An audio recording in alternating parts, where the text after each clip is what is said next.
She's just gone for the minutes, Minutes, right? You got your packet. I do. I don't have the minutes, so what are we gonna do? Wait, go back Bless to you. it. Go back to, Yeah. Okay, she's gonna be here to take a minute. We can do the pledge and get started here. Call to order the Carroll County Commissioners weekly meeting of the 28th of November. Would you join me in the pledge?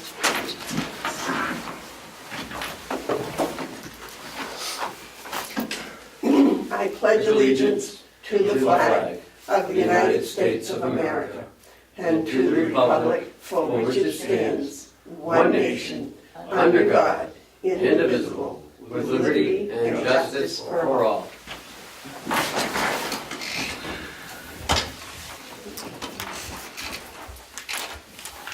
We can do the minutes at the end of the meeting if that's all right.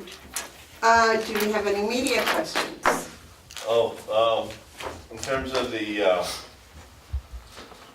generator issues, Ken and I talked about a little bit yesterday, but I don't know if we'd go over what happened. Yeah, it's a third item on the agenda. The sheriff's coming up as well. Okay, great, thanks.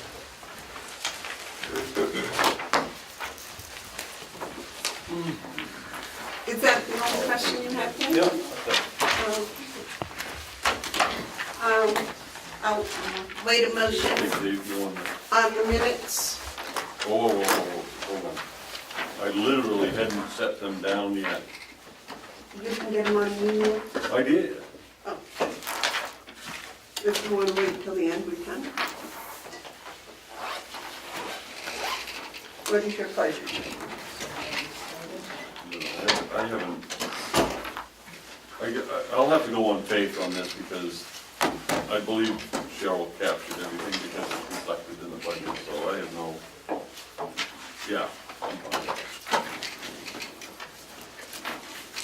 I'll make a motion to adopt.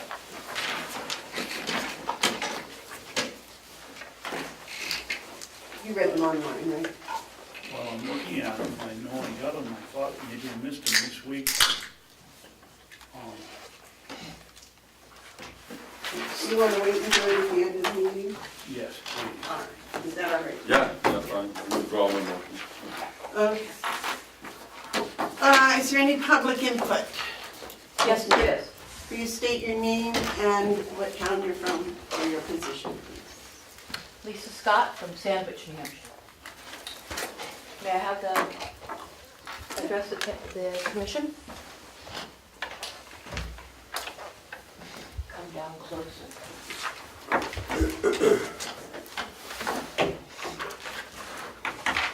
Okay, this is public input, right? Public input. Okay. Commission.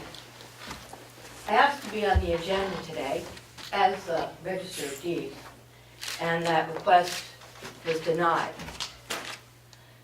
I'm here to object to the proceedings that happened concerning the budget on Tuesday, right before Thanksgiving.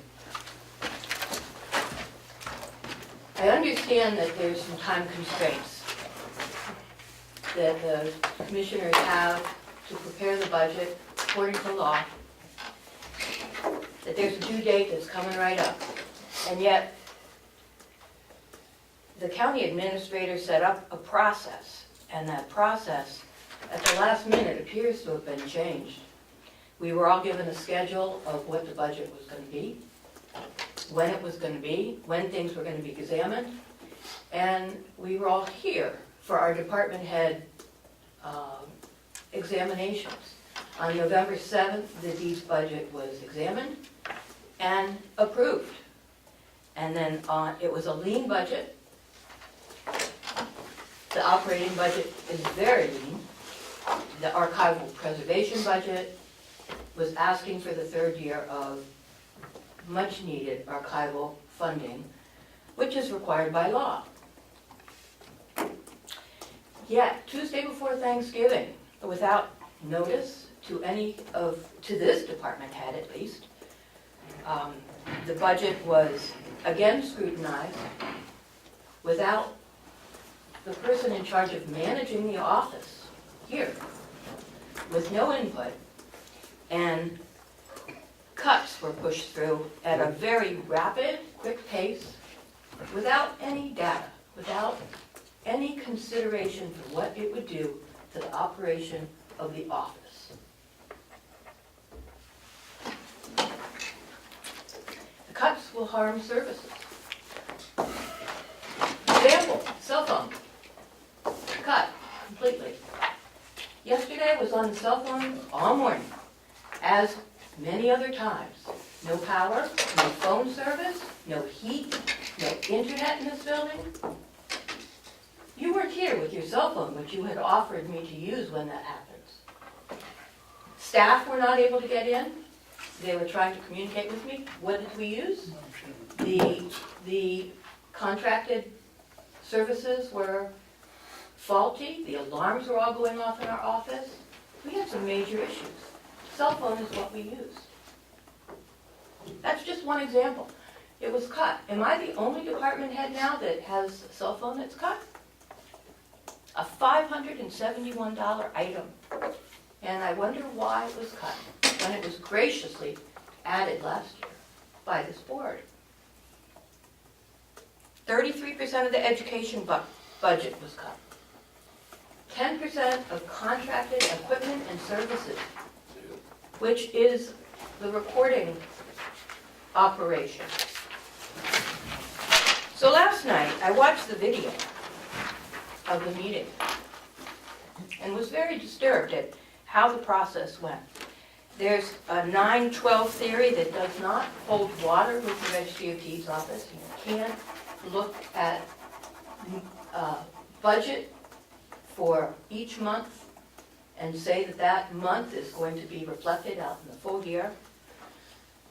The process disregarded a trust between us as elected officials. And the process is what seems to me to have been lacking in responsibility to our citizens. Again, I wasn't here to address any of those questions, which had been addressed on the 7th. And the matter of course and precedence that has been followed for every other budget that I've been a part of was disregarded. The delegation is presented with a budget. I understand that, yes, they will have review. And yet, in the past, the delegation has quite respectfully deferred their decisions to what the commissioners have suggested, because the commissioners are hands-on. You see what we do, and they don't. So to throw the responsibility to the delegation, again, it just doesn't follow the way that the budget process, in my opinion, has gone in the past. But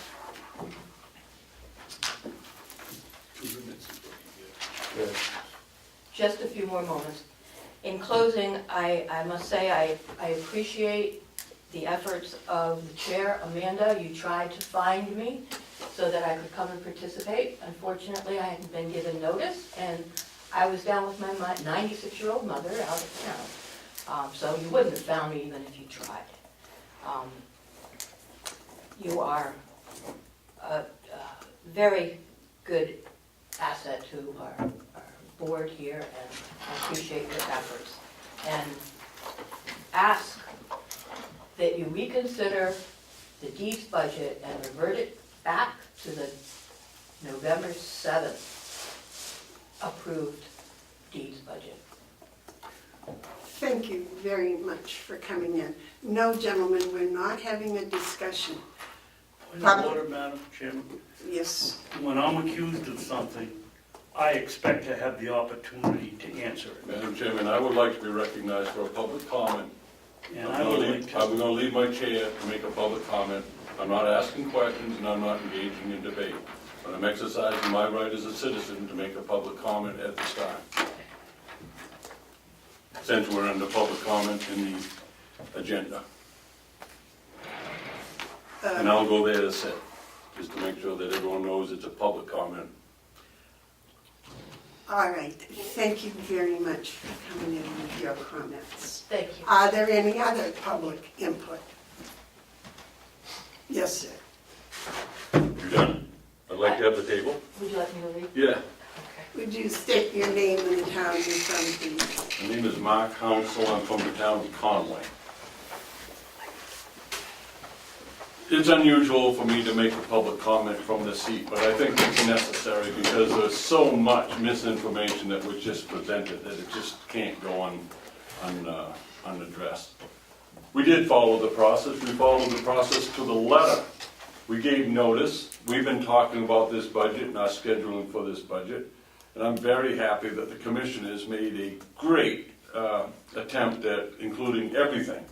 But we were faced, the commissioners were faced with some tough decisions. And so we went through the commissioners went through everything. As a result of that, we found further savings that benefit the county in the view of the administration, of the commissioners. So the process is what seems to be the complaint, or is it the results that seems to be the complaint? I think it's the results, because the process has been fair to everyone and the process continues. The process is that the commissioners determined an estimate of what it would take to efficiently operate county government. That's just exactly what the commissioners did, with the help of the administration and with the help of department heads. It's very unseemly that an elected official would come in and once again, as has been her habit, politicize the whole process because she didn't get what she wanted in her initial request. Well, I can tell you there's other department heads who have the similar feeling. But the process allows that this estimate goes before the delegation, and the delegation will hear further testimony, including the testimony of the register. And the delegation's budget is not the commissioner's budget, it's the commissioner's estimate. So the process has been followed to the T. The process has worked. The commissioners are bringing forward an estimate to the delegation. That's a good one. It's a progressive one. It adds to the budget. It solves the problems of inefficiencies and morale at the nursing home. There's $1 million more for the nursing home to improve that which has been stagnated for so long. Something has to give because there's only so much money to go around. So these improvements in the estimate allow for the delegation to expand the efficiencies, to look at the efficiencies, but what the estimate also is zero increase in the amount of dollars that is raised by county taxpayers. As a result, when you consider what equalized valuations will do, I will predict yet another 3 year in a row decrease in the county tax rate for the communities. That is what the commissioners had to do. And the commissioners did this with full awareness that some of these impacts would not be appreciated. For the register to come in and politicize this process and to request a reconsideration vote this close to the completion date is disingenuous, and it's also irresponsible. We have to get these documents into the path. We have to get this down to DRA. We have to get this to the communities. We have to be prepared to give this to the delegation according to law. So $516 for a phone, that's something that can be argued to the delegation. I don't think that there's a case made for it. I certainly don't think there's a case that can be made, a proper case that can be made for $500,000 for archival for the next 10 years. That's $5 million. You know what that would do to the tax rate? You know what that would do? So anyways, I'll conclude my public comments by saying that the disappointment that I have in the register and her approach of working together is dismal. I am very hopeful that at some point the register will understand that to be a team player does not mean that you go around chopping people's legs out from under them, trying to align yourself politically with people who you think can bring you political favors. Hit your wagon to the wrong, hit your cart to the wrong horse, and you're going to be in trouble. And I am not going to make, vote, or second any motion to reconsider.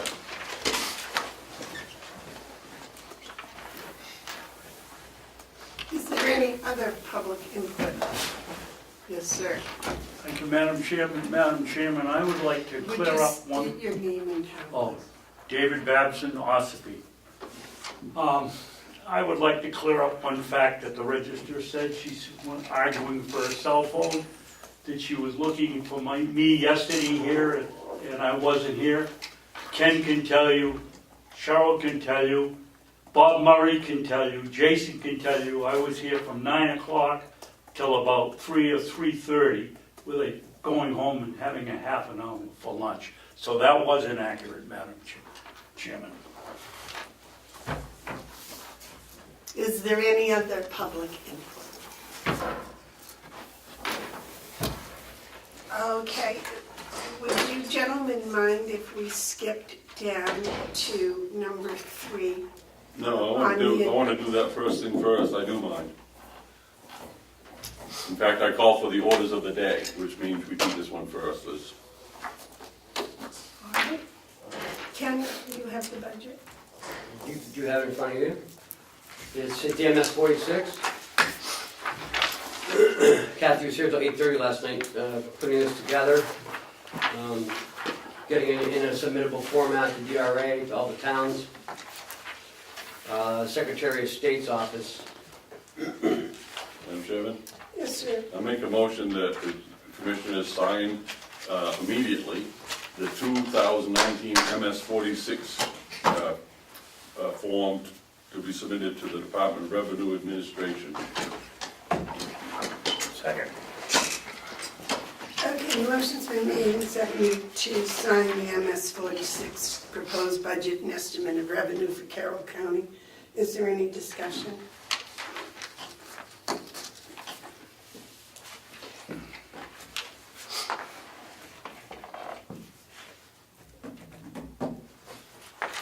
I would like to ask Ken a question. Yes. Ken, is this set up in our computer somehow so that there isn't guesswork in which category No. goes where? Planning and zoning, we don't have any, you have This to is- roll. This is established by DRA standards. But So- Kathy has to go through line by line and make any adjustment in the form. Right, and also she has to follow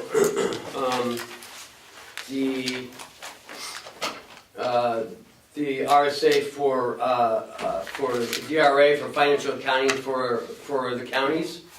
And this Okay, so this it's pack right spelled here, out. it tells you what each line represents and what And we it's can be used for. sure year to year that any adjustment from category to category is put in the same place Yes. in the form. Yeah, Okay. yeah, because for instance,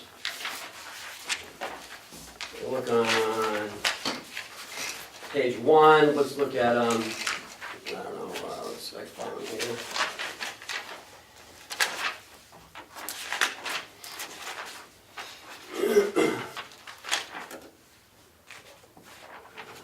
This is revenue, this is expenses.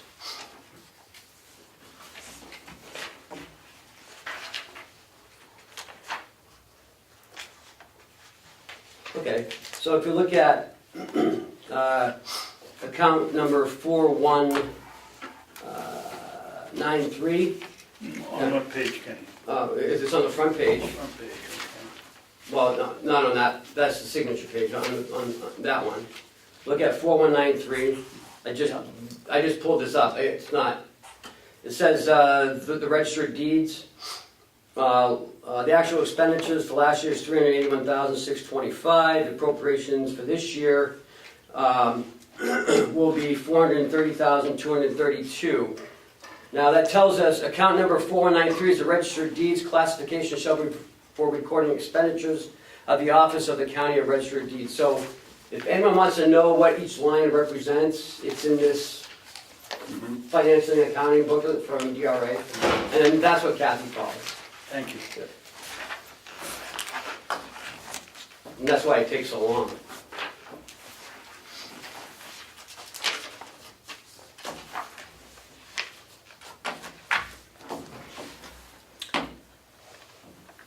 So on here where it says 4915 on page 4, that the transfer to the capital reserve fund is $50,000. Yep. And there was nothing for the past 2 years, so Right. that's why it's filled in this. And if you look at,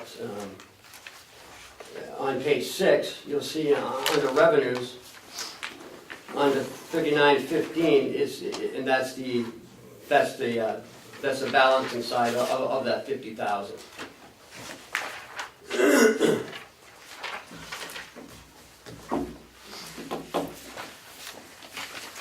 Any other questions for Ken, any other discussion? Yes. Back on that line 4193, you list actual expenditures. Right. How can you know those actual expenditures? So those are up to a certain period. It's not the full year, because obviously we're not in like December. Okay. So It looks like December. It says, it says December, but you can't go that far Feels ahead. like December. Right. Hold on just a second. so even though that, Is it through October? I believe in the DRA, I believe it's September. It's a 9-month rule. Okay, fair enough.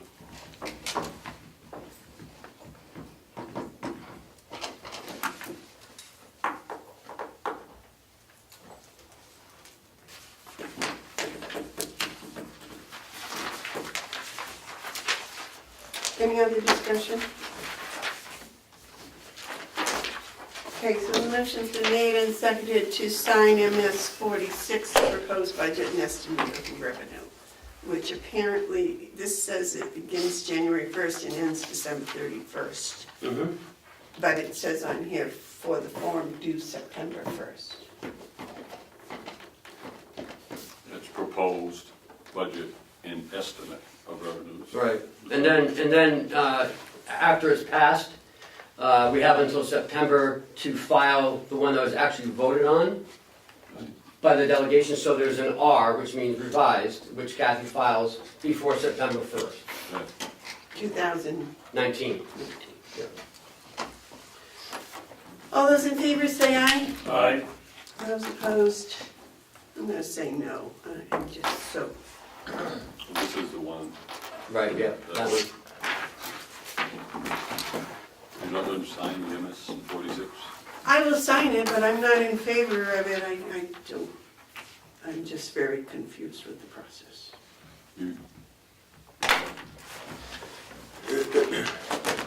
Madam Chairman, I want to help you with your confusion. Don't. Okay, Madam Chairman, I'd like to speak to the MS 46. I think it was voted to sign it, and that's what we're doing. And we can move on, I think.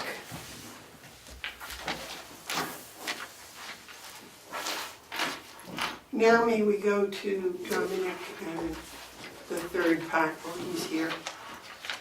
And that was what Damon had his question about, I believe. Well, I wait for Bob Murray, so. Oh, you gotta wait for Bob. No. All right. Okay. The next is the bid proposal for the registry of deeds for the bookbinders. There you go, Ken. Thank you.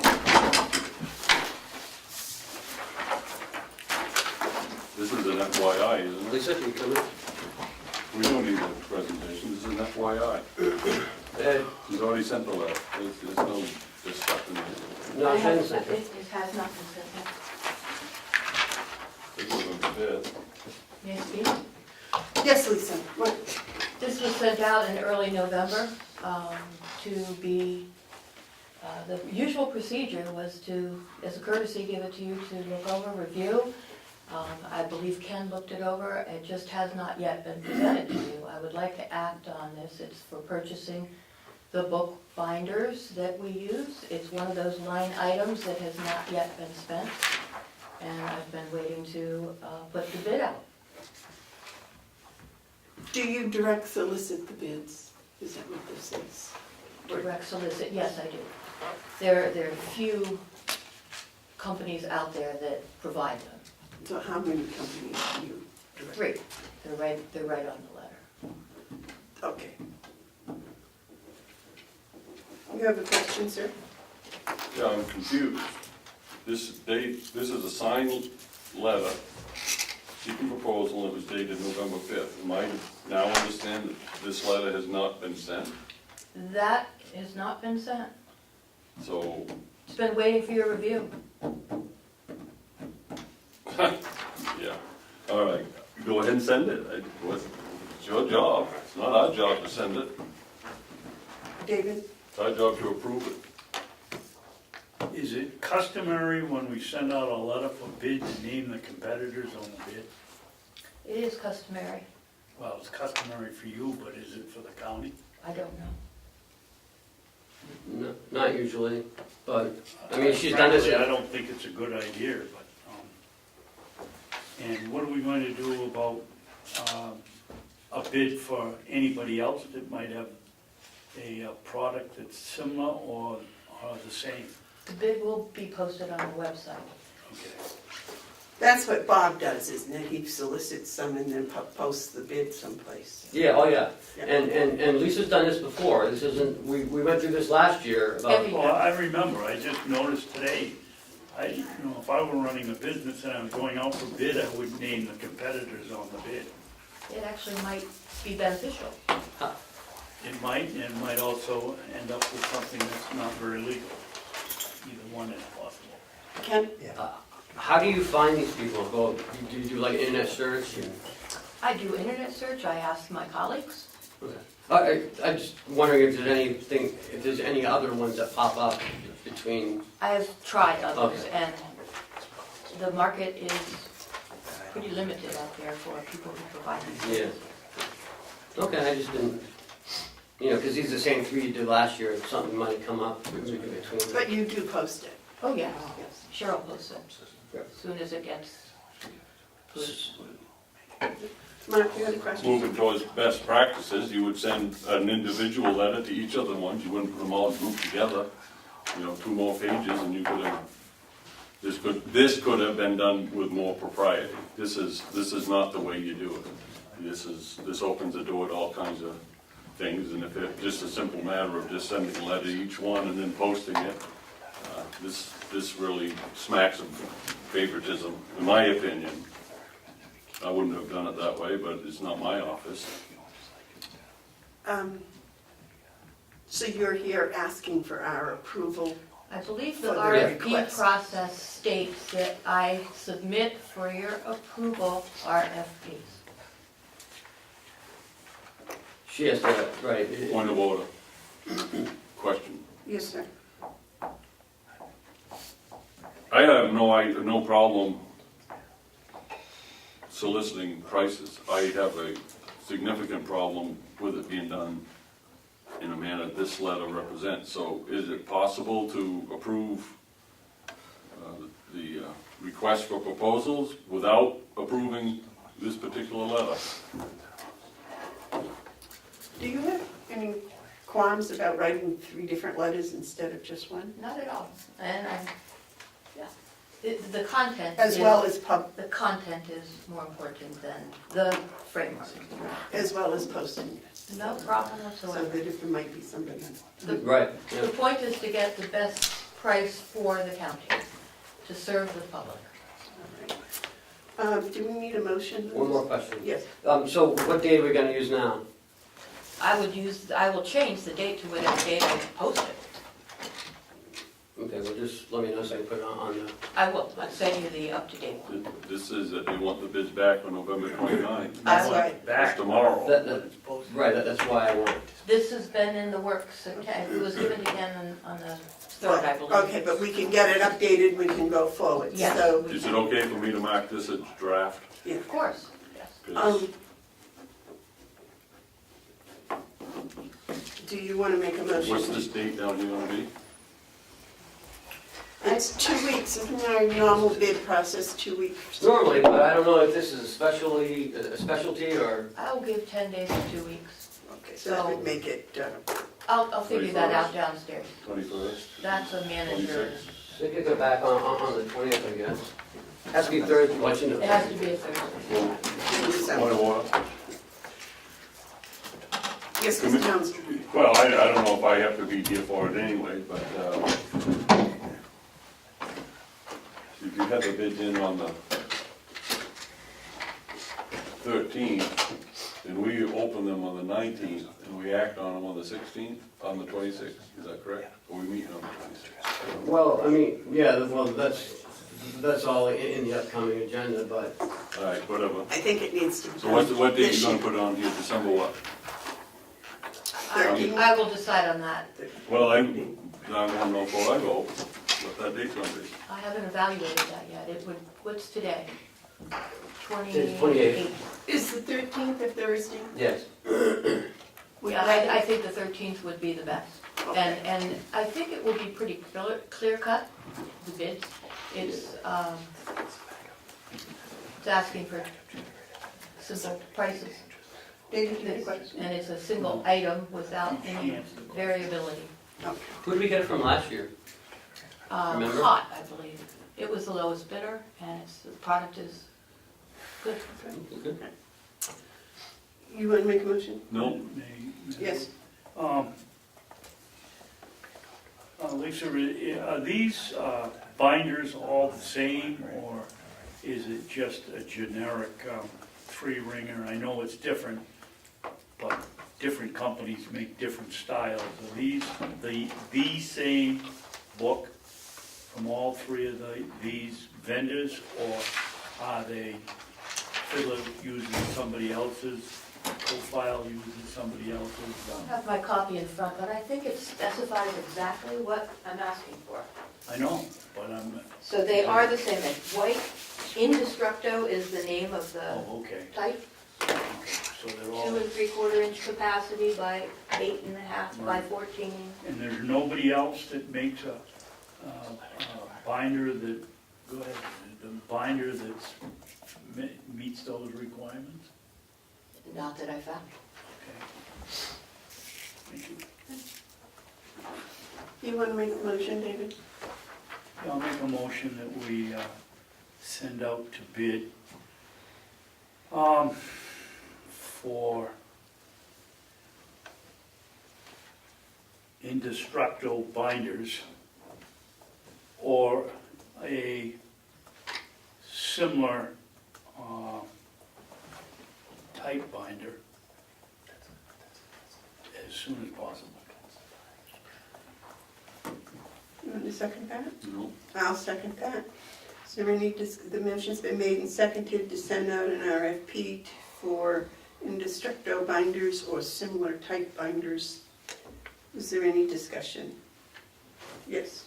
I can't vote for the motion as stated because it doesn't say return by December 13th. Well, I'll add that. Is the motion now, instead of as soon as possible, that they return by Yeah. December 13th? Yes.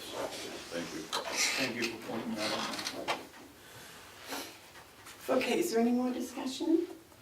All of those in favor of the motion as stated, say aye. Aye. Thank you. Thank you. Now we're at the, Now we can get to our emergency situation. Gentlemen, would you like to come and join us, please? and I learned this morning that there's more additional, well, you already know about it, additional stuff, so.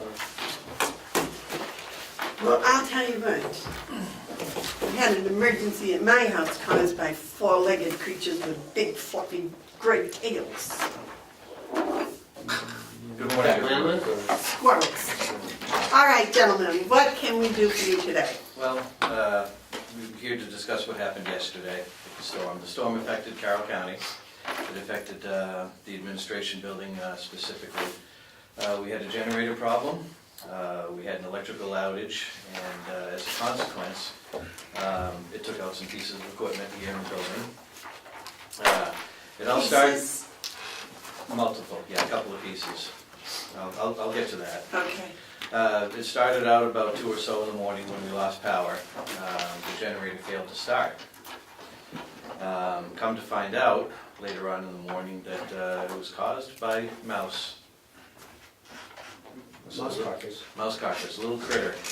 Just apparently the last time the generator started, this mouse was in there and it got destroyed when it started up, and part of the debris of this mouse landed on top of a magnetic sensor. and that prevented the engine from starting. It took the mechanic, it took our generator company to find this magnetic sensor, cleaned it off, put it back in, generator started right back up, so we were back in business. But something as simple as that, I can't believe that it shut us down. And if this was at the laundry or something like that, I wouldn't be so concerned. But this is not the first time that we've had small issues like that take out this generator. We have our dispatch center, the Sheriff's Department Dispatch Center, 911. We've got thousands of people in Carroll County that are dependent on the services that the Sheriff's Department provides.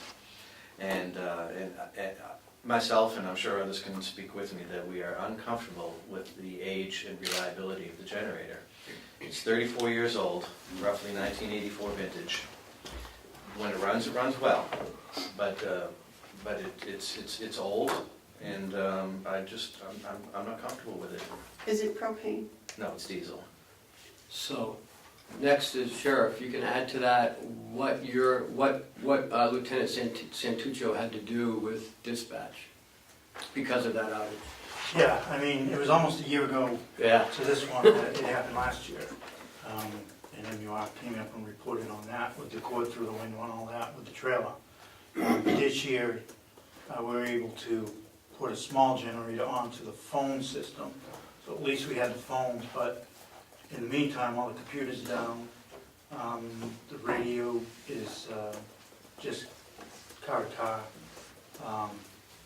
So basically, Wolfboro, Comeau PD, and Troop, the state police, had to basically carry us for a few hours, answering all the calls, which that in itself is difficult because they're not really set up for it. We will work on that right now to get them the tones that need to go for the EMS dispatching. But it causes a lot of difficulties between the dispatches. And then it's a catch-up game once the power does come on to get the reports into the system. So we were here a few hours with Bob to get this back up and running before it comes back on. So, what did we lose? Aside from the generator repair, which is going to turn out to be minor at this point, even as catastrophic as the failure was, it took out a computer switch panel. I can't describe what it's called, but it's a main switch that it's a main communication port of our communication system on campus. Phones, internet. Phones, internet, everything. It comes to this one point before it goes to the server, and that one switch got taken out. That's about $1,000 without labor. From a power surge? Yeah, apparently a power surge is what's called. And we lost the fire alarm panel for this building. That got taken out as well. Both of them were repaired yesterday, so we're back to 100%. But We're going to be filing a claim with Primex to try to recoup some of that, except we have a $1,000 deductible, so. But they were repairable. Well, no, they were replaceable. Yeah, both of these devices, you don't just pull apart and fix. Right, that's what I was wondering, because you said they were repaired, Yeah. but they were replaced. The computer switch was replaced. John had a spare, but he's got to order a new one to replace that.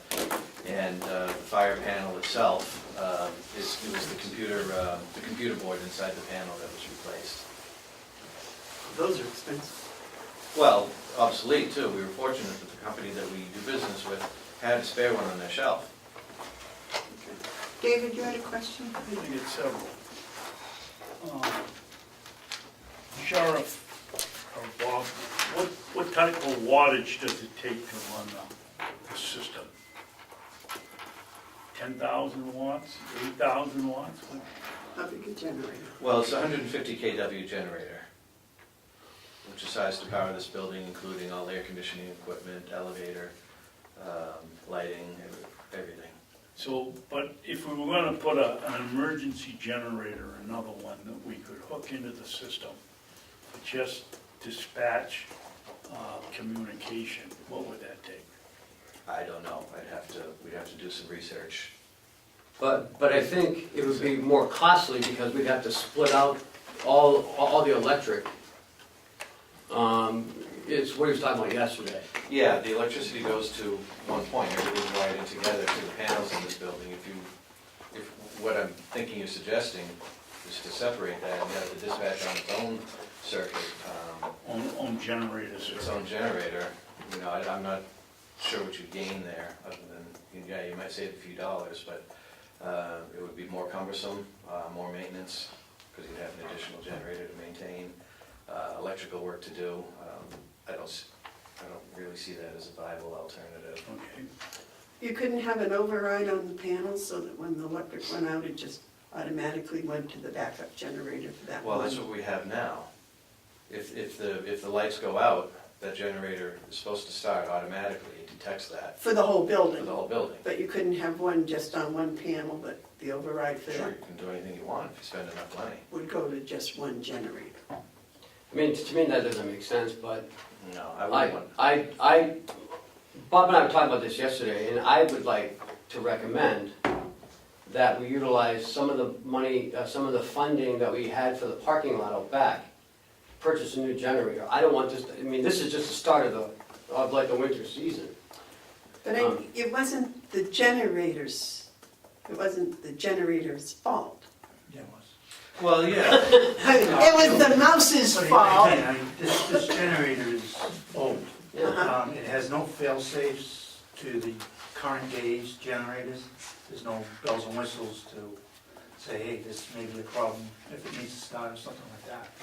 I think at a certain point, you need to upgrade. They don't make the generator anymore that's in the woods, so parts of it is difficult. The last time it took several hours Half a for them day. to track down Half a day, a yeah. part to replace that. No, I wasn't objecting to getting a new generator. I was just trying to evaluate the generator that we have. Its resale value, it must have some, well, that's part of the conversation, but I'm not ready to talk about that yet. I want to get through this step first. 2 years ago, consequently, I looked at the records on that generator, and we spent a lot of money on it, to the tune of about $4,500, and part of that was steam cleaning the engine, trying to mouse-proof it. It's something that's going to continue. Now, the one at the nursing home is in a, are you finished? Yeah. Because Mr. Babson has a question. This is a problem that's going to continue. Its reliability is not going to get any better, is essentially what I'm trying to say. And I understand that. David, you had a question? Yes, to continue. I think first of all, we ought to thank Wolfboro for their participation in picking up our dispatch service while it was down. Conway and State Police. And Conway and the state police, whoever helped us get out of the hole we were in. As far as the generator goes, this thing is 34 years old. We just spent $4,500 to repair it 2 years ago. I don't know what this one's gonna cost. The failure has cost us other expenses on our systems here. It only makes sense to buy a new one and put it in, state of the art. If we get 34 or 35 years out of it, we're gonna be winners, because we won't be paying to chase our tail. You had a comment? Yeah, I think it's a good opportunity if we can do it. I just want to ask Ken if we can use that parking lot money for something like this. Should we go to the delegation? we have to go to delegation. Well, I think there's a good rationale for doing that. Yep. Do we know how much a new generator is? It's about $65,000 $65,000 installed? Or- installed, Okay. without bells and whistles. Well, first of all, what I want to say is thank you. I want to thank the Sheriff's Department. I want to thank you, Bob. You guys got on this real quick. You know, things happen. You know, you plan as best you can, but then a little mouse can, you know, change the whole thing. But regardless of that, you guys did a very quick and professional job. You connected with the other agencies that was necessary. We're talking a life safety issue, and that is the top of the list of any public official in America, is public safety. And so everything else is under that. So we have a public safety issue that, first of all, because of response, we got through it. And it also points out that we do have good relationships. I would like us to have formal letters of appreciation to Wolfboro, Conway, State Police, and any other agencies that piped in, but I want to publicly thank the two of you and your staff for getting on this. I'm very happy with the recommendation. I can support that. The process would be, we would vote this way, and then it would go to the delegation. And do we know when they're meeting? I believe on the 10th, I'm not sure yet. They are meeting on the 10th? Okay, all right. I Um, was a little concerned about that date, but Me too. that's not my business. Bob, I have a question. Have you investigated a propane generator versus a diesel generator? No, I haven't had time to do that yet. If the commissioners wish me to, I will. Because I've just heard really good things about propane generators versus gas or diesel ones, but, you know, that would be your expertise. Well, if the commissioners wish, I'll have that discussion with our generator company. I would be in favor of that. Yeah, that's part of the process. You come in with a spec. Right. You're probably going to do an RFP of some sort. I mean, we're going to be able, we have enough time to, you know, we sit there with a pellet gun and shoot mice, we'd probably be all right. But, you know, Mothballs work it's not very like well. we have to do this tomorrow, so we have enough time to study it out. You get the spec together. I'm going to rely on you, Bob. I've come to know that you know this stuff real well, and we're fortunate for that knowledge. So I'm not going to debate propane versus diesel, but I think, knowing you, you're going to look pretty intently at it. David? Yeah. Bob, that generator is in the small white building down by the maintenance shed, right? No. No, it's right out the Right here. window. It's right out that window, Yeah, out in the brush. in the woods, yeah. So, okay, by the tank. Yeah. So, looking at propane wouldn't be a problem, You got to go to where the header is off the tank. You can't just connect it. but we don't have to go all the way down by the old nursing home. No, it's not a far run. So they're gonna come back over The here. propane system is adjacent to the generator. Yeah, so, yeah, I would think we'd look at both. Oh my So what goodness. do you want us to do? Do you have any other parts of this? Well, yeah, because I know the question is gonna come up, and you've already hinted on it. Trade-in value, resale value of the old generator. I've had a short window of opportunity to examine that and talking to our generator, our generator vendor. The trade-in value for that's about $1,500. It's 34 years old. CAT has stopped making some parts for it, like the fuel injector system that we had to have rebuilt a few years ago. If we were to put it in off to the side and resell it, maybe we'd get $5,000 for it. But whoever buys it is also not going to be able to get parts for it. We have a generator just like it that is still functioning, that runs the water and sewer department. Yeah, you can And- mobilize this one. And that's what I'm saying. If we go this route, I'm going to suggest that we hold on to this generator and keep it for parts for the Yeah. generator that we still use for the sewer department. That's good. Isn't that part of the Siemens update? No. No, That wasn't part of it. No, that's Or not something with interesting. the, that's an excellent idea, because if you've got another one just like it, it's going to need some parts. And these shelves are going to become empty on parts available for a 34-year-old generator. look at my truck, it works. I think you're thinking of the water pump up at the water, that Siemens is replacing, yes. I knew there was something with the Pump, water.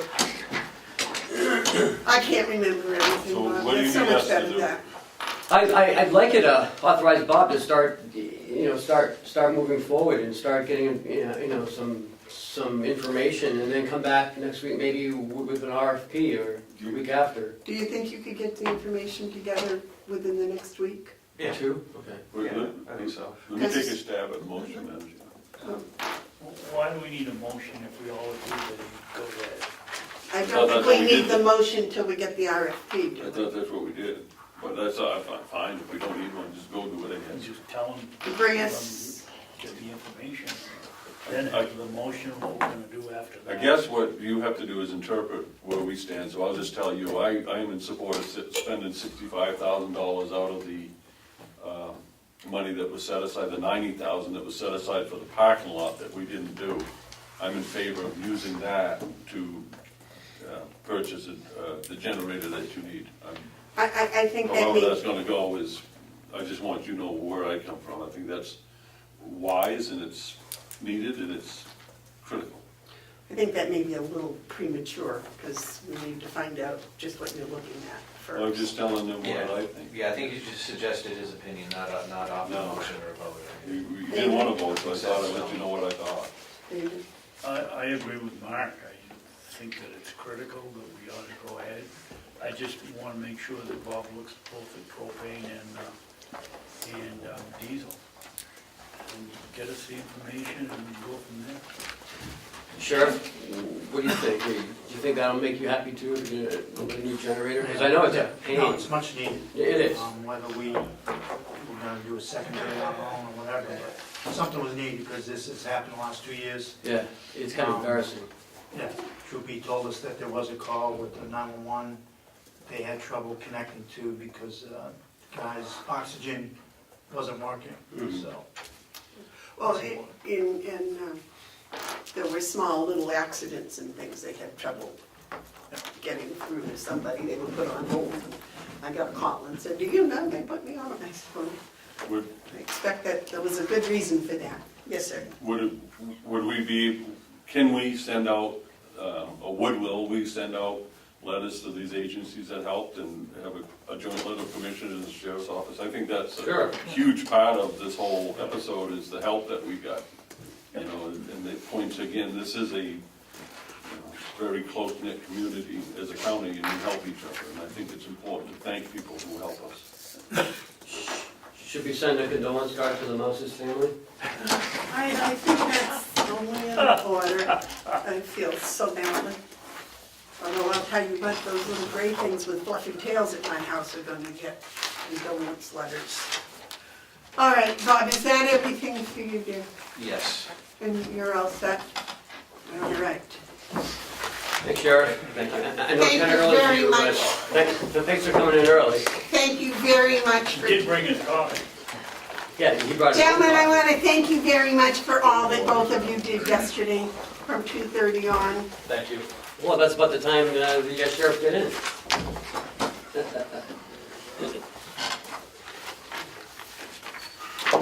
Next, Madam Chairman, is the nurse scheduling.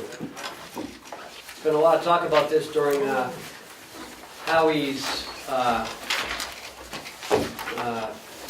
budget proposal for the nursing home.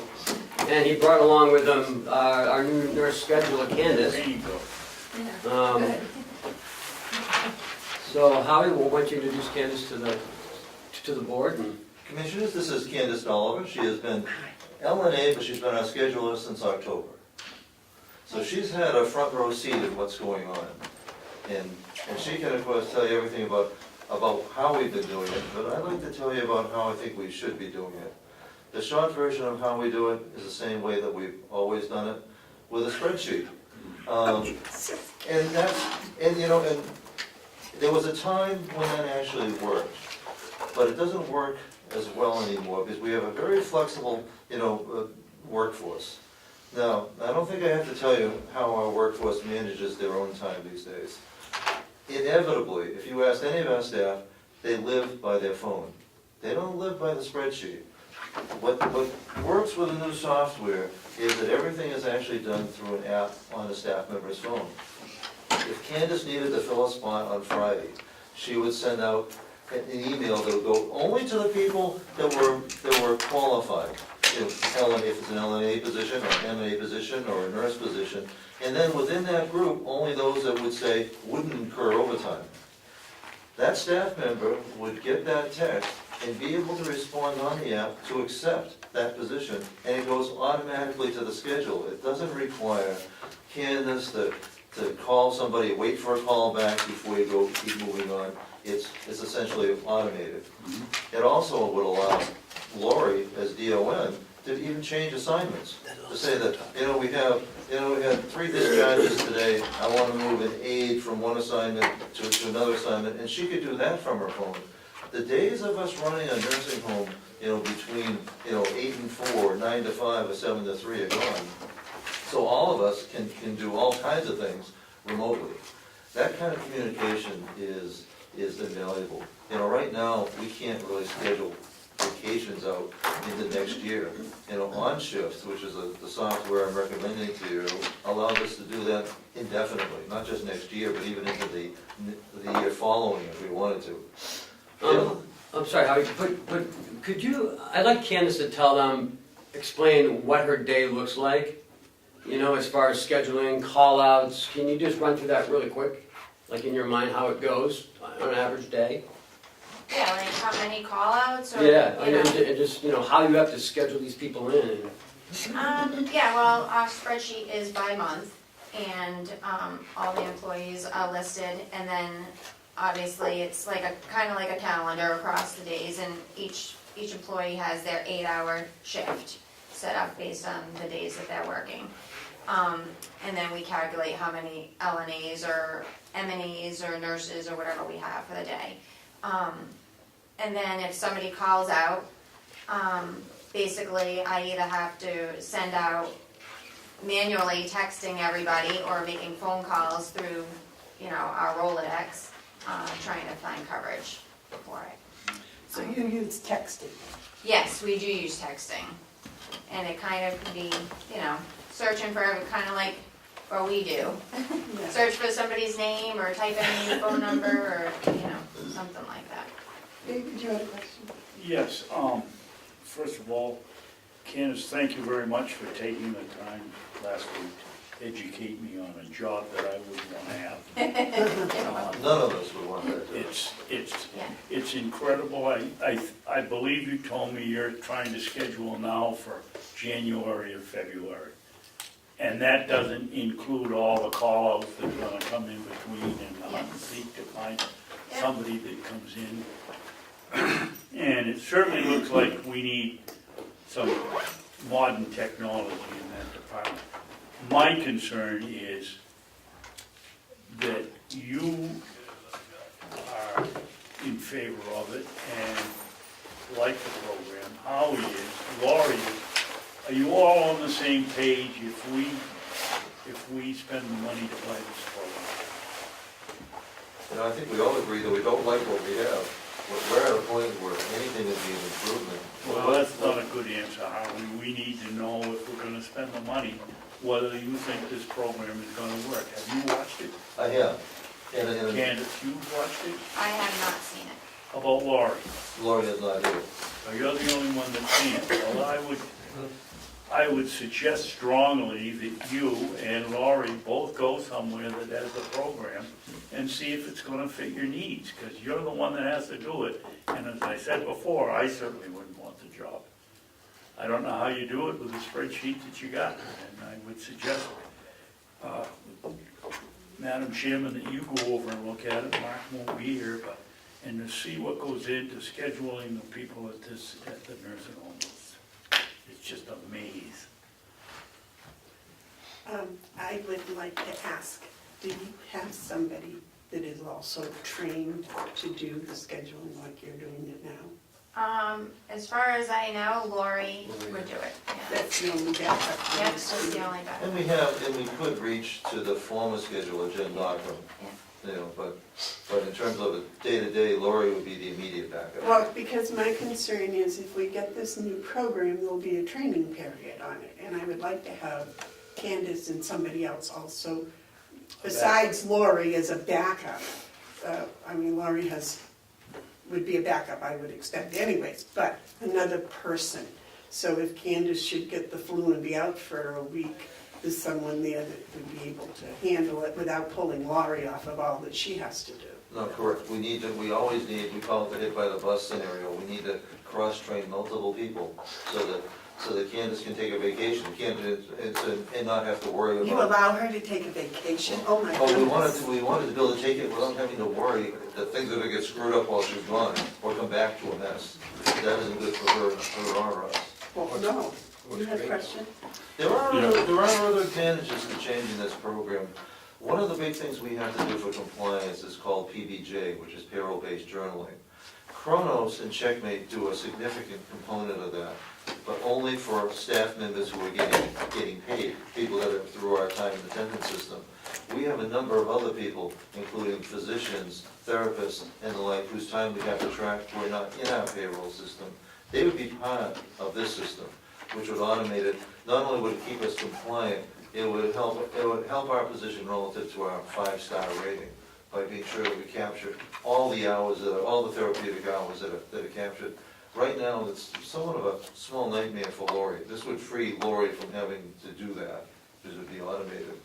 Would this be able to tell me how many people worked 40 hours a week for a No. month? No, it can't. You'll never find that out. It does allow us to run. You keep more- telling this computer person that, and you know, I'm about ready to write my own. That I don't know. I do know that it's fully integrated with Kronos. OnShift has 4,000 customers, half of whom use Kronos. So we're able to view Kronos data in live time, so that at a given time, at a given moment on the phone, could tell you who's working, whether they clocked in on time, late, or whether they're close to an overtime status. You had a question, Mike. So, in my experiences with town, school, and county budgets and state budgets, as I look at how tight all budgets are, it's really, we're competing for resources. And there's a three-legged stool that provides governments optimum yield with their limited resources, and those legs are strategic planning, which I am very satisfied that the nursing home in the entire county is moving in that direction more. Efficiencies, finding a way to be more efficient, which is what you're talking about here. This is a big way of making us more efficient, so the capital outlay makes sense. And if it fits into the strategic plan, and as I know it does, even though it isn't a written out one, I think it's in the right direction. The other thing is, the other stool is communication. Strategic planning, efficiencies, and communication.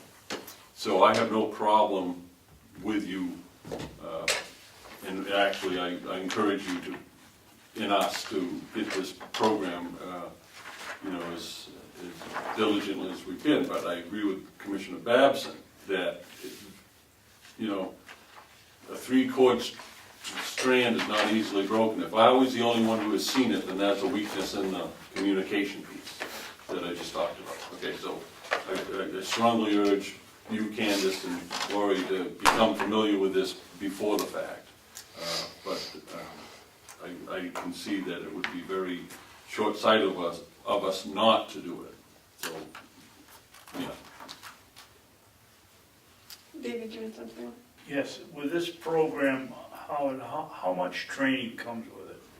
It's fairly comprehensive, and they customize it to our needs, but they also structure it to be easy to use. You make a good politician. Well, no, I know, I was just thinking that. Question was, how much Didn't training answer. is it? I'm sure there's training. Is there 40 hours that come with it, or 60 hours? I'm sick of sitting down there every week and signing checks for training, or because we call someplace, we got a question.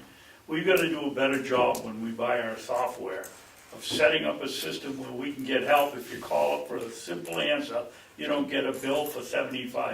That's crazy. If you spend $25,000 for the program, and we get it from Kronos. We get it from Point Click, whatever. Point Click here is included. Not that we don't pay a lot of money for that support, but at least that's anticipated. Okay, well, if we go ahead with this, I would hope you'd establish some kind of a framework of what we're going to get from it.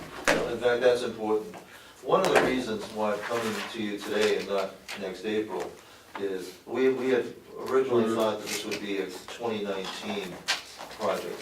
But what's happened and why we're here is that this is the end of the fiscal year for the software company OnShift. They closed their books December 15th.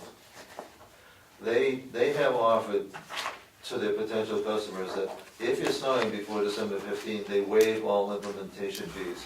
That's $3,500. Have you invested? And that's why we're looking at it, we do have the money available in this year's budget, but that's why we're coming, that's why if it seems like jumping the gun a little bit in terms of the communication piece, it's because we really thought we had 6 months to review it. Have you observed other nurse scheduling programs besides this one? I looked into 2 others. None of them come close. There's certainly an improvement over spreadsheet. I spoke with the president of Checkmate. They have a program too that they don't even recommend that we use. And I looked at a third one that Grafton County has. That's what I was going to ask. Have you checked with the other county nursing homes in the state as to what they're using for nurse scheduling? Most are using something other than a spreadsheet, but most are almost as archaic. None of them have the communication piece that allows the staff member to respond back and to accept the shift. None of them? None of them. David?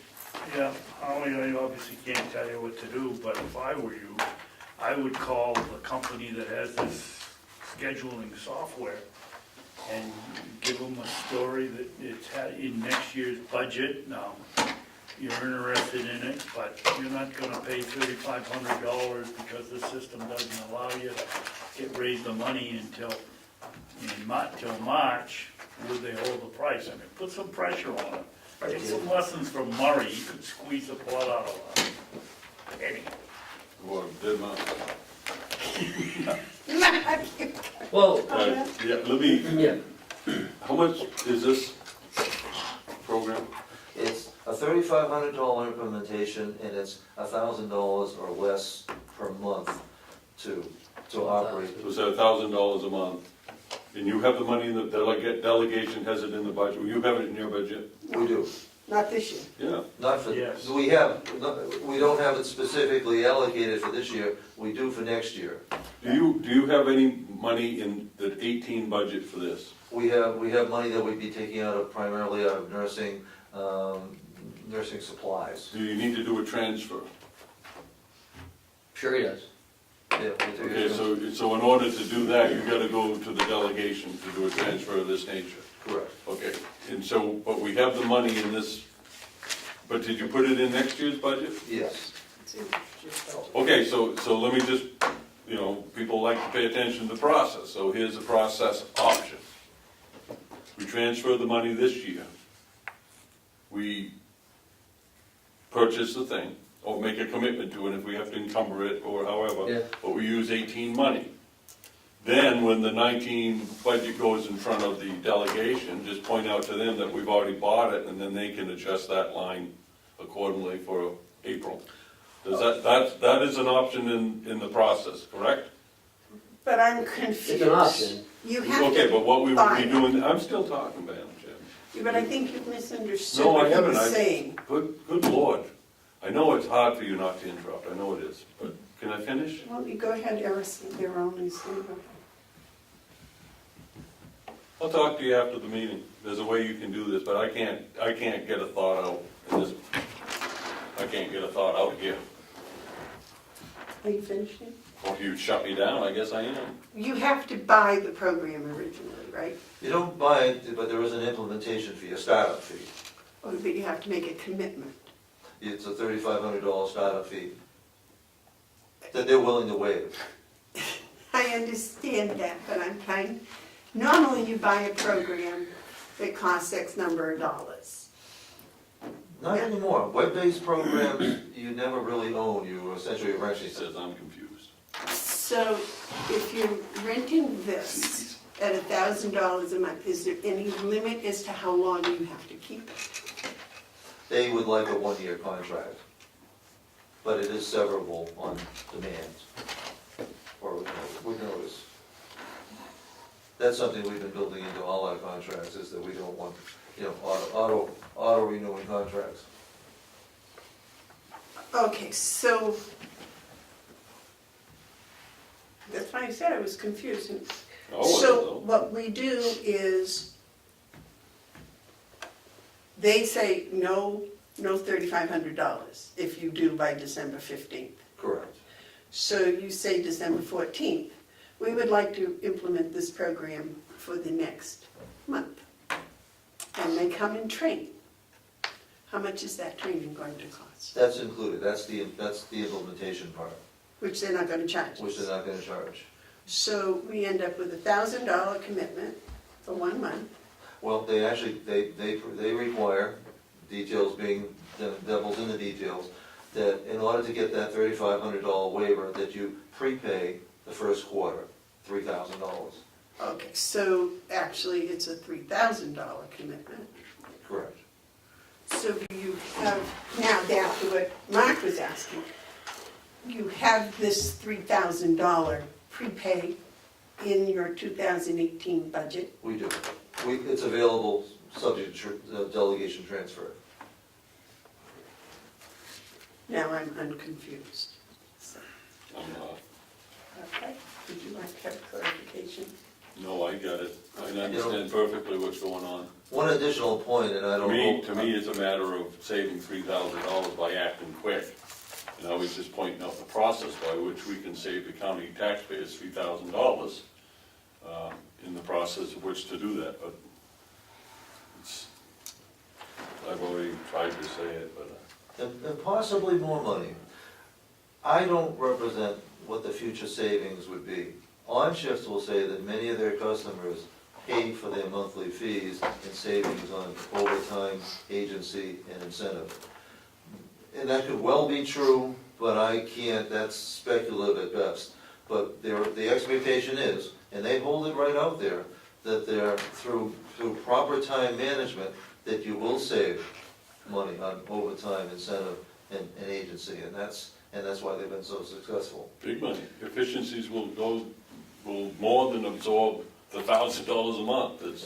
It would be foolish for us not to do it.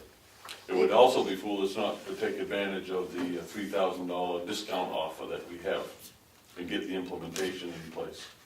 David, you had a comment, No? but you recommended that Laurie and Candace go look at this first. Absolutely, why not have the people that are gonna use it, see if it's acceptable and they can manage it. I'm sure I they can. agree, in fact, if you approved it, I think you would want to make it subject to further staff involvement, review in that whole process. Can they do that within the next 2 weeks? They can, remember, this is high tech, they want to go online as early as Friday to show staff exactly how it works with live demonstrations. So you could make the recommendation subject to, if it proved, for whatever reason, not to meet their needs. The last thing I want is to force something onto people who aren't comfortable with it or would prefer something else. David? Yeah, I wouldn't do this without trying to squeeze this company. Yes, they're gonna give up $3,500, but they're also, if they don't get the program, they're giving up $1,000 a month in perpetuity.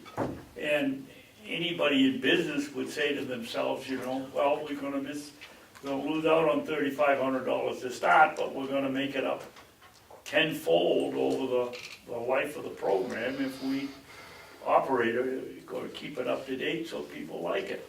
I would, certainly, my last resort would be to fall for the December 15th deadline. This is the second time, Howard, you've come in with a program from somebody that insisted that we have to do it right away in order to make a savings. I don't believe it. In fact, I'll try to squeeze them if you want.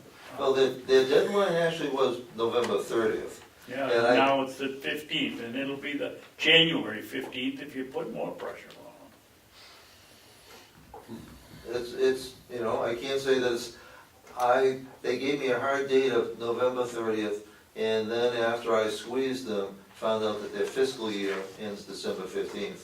And that's what I believe is their closing date. I can't tell you that there's not more room, but I would be surprised if there were, but it is possible. Well, if Candace and Laurie like the program, and you already do, December 15th would be my last option. I'd try at Helm Frito, try to get them to, give them the, the budget isn't signed till March 31st, and give them a sob story, and then if they don't bite, then buy it. That one, yeah. Okay. Yes, I'd like to ask Commissioner Babson a question. sure. And Ken too, I'd like to hear. What do you think of having Bob Murray handle the transaction, not the particulars of what's needed, but the work, having him work the deal? Because I agree with you, there's probably room here, but if we look at the talent within the county, I find that Ken and Bob are probably the best at, no disrespect to you, Howie, but Bob is the best at putting the squeeze on. Your turn. My only response is that if the goal is... Well, I was asking David Babson. Well, I dispute your rating system, Commissioner Hounsell. This is number one over here. Murray is pretty good, but I'm number one. Okay, well, I was just thinking delegation. But But yourself, I think. But I don't someone care needs- who does it, except that we put some pressure on them and see if we can. Well, what would be Save the money. what would be the end result? Because we're gonna save the same amount of money. If the idea is to, see, we also have the secondary benefit of, we'd like to do this as soon as possible. So talking them into delaying that implementation fee till January, February, March might or might not be possible, but we want to be sure that we don't shoot ourselves in the foot. They might go into Turkey or something else, there's all kinds of things they might do. You gotta put that in the hands of someone like Commissioner Babson or Murray, who can get more out of it. It may not be money, it may not be discount, but it may be something. Okay, Because the company could say, we can't give you any more money, but we can give you a new computer. Never mind that, they have a place in Florida. Right. In the middle of June. okay, so Howie, what your bottom goal is to get a computerized system Yes. for scheduling. You personally think this company is the better one. You've looked at a couple of others. Now, I have respect and faith in your opinion, but like David, I'd also like to see the people that are actually gonna work the program, because I've dealt with computer programs and they can look great until you get into working them, and then they have all kinds of glitches.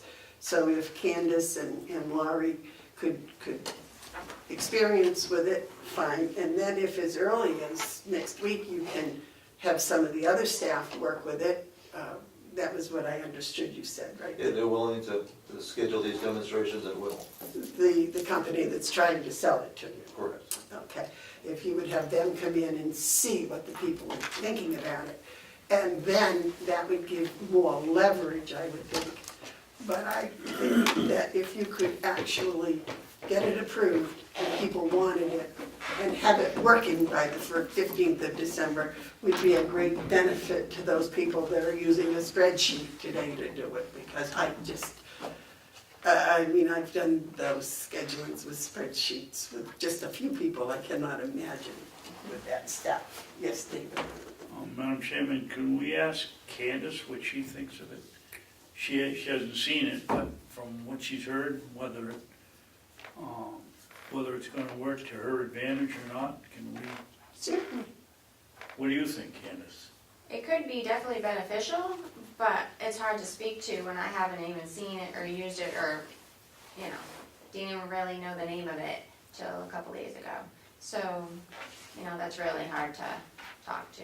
Well, that seals it for me. I wouldn't vote for it now unless Laurie and Candace have seen it. Yes, I think I've that's got a big I key. got a motion that I think covers everything, if I could.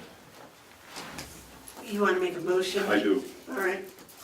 Madam Chairman, I make a motion that the commissioners authorize the purchase, I'll use the word purchase, of the scheduling software contingent upon the acceptability by members of the staff who are going to be utilizing this on a regular basis, in that we further request that the delegation agree with us in the transference of necessary funds to encumber this purchase before December 14th.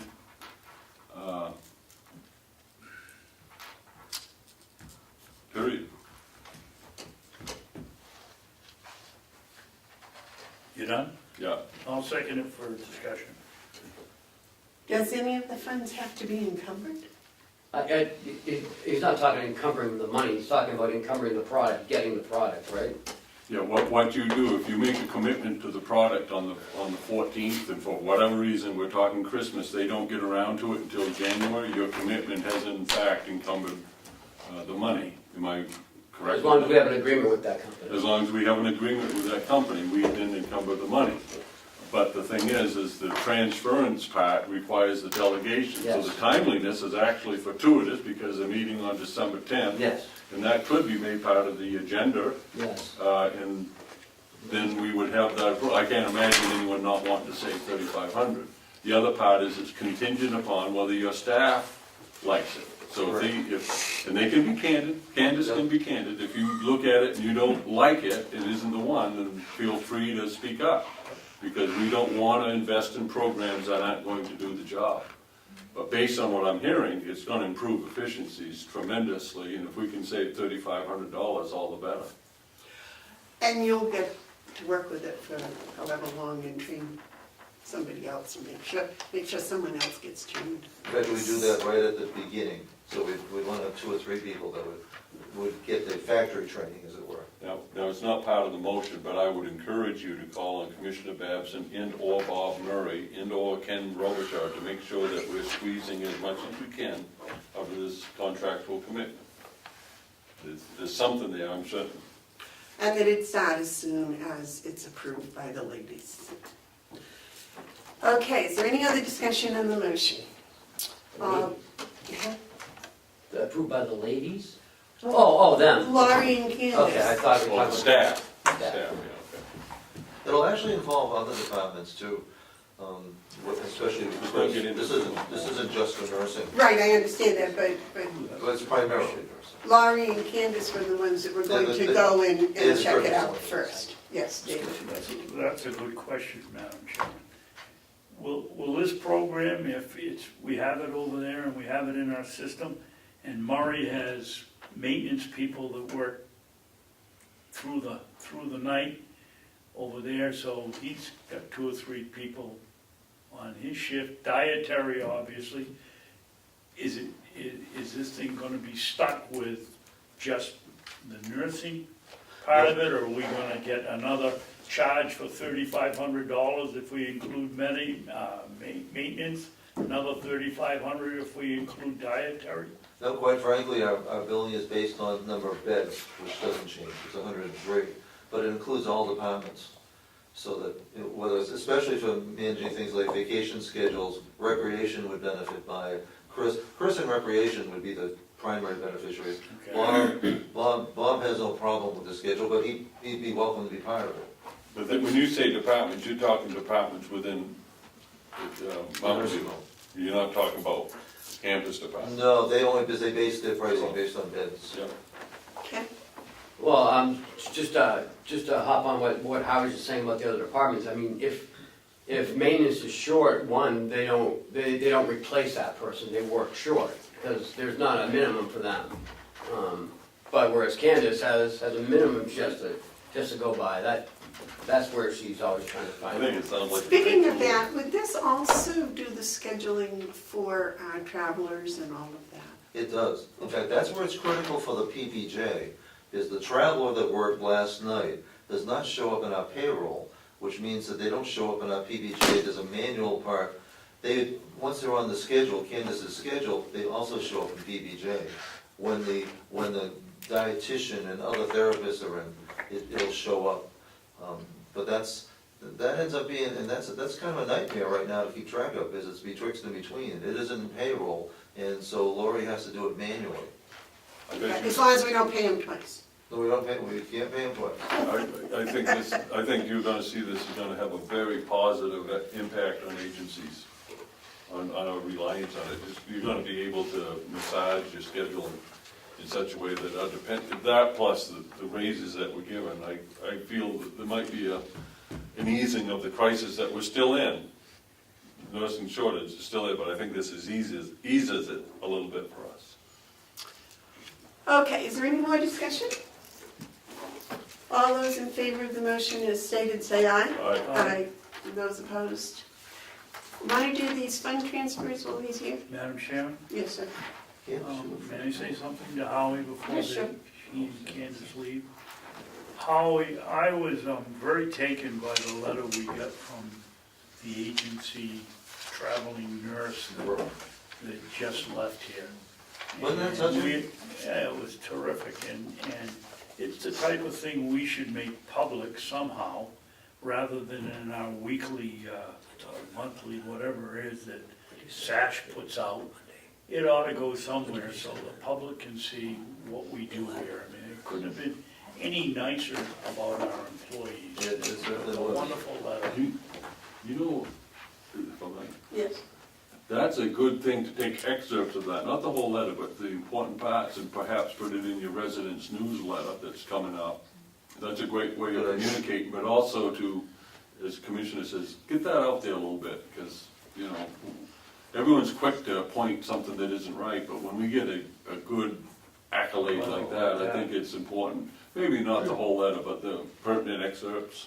I mean, you don't need the name of all, the 50 people. Leave people, you know, be respectful of people's confidentiality and privacy, but at the same time, you know, celebrate it. Well, And put it in the newsletter.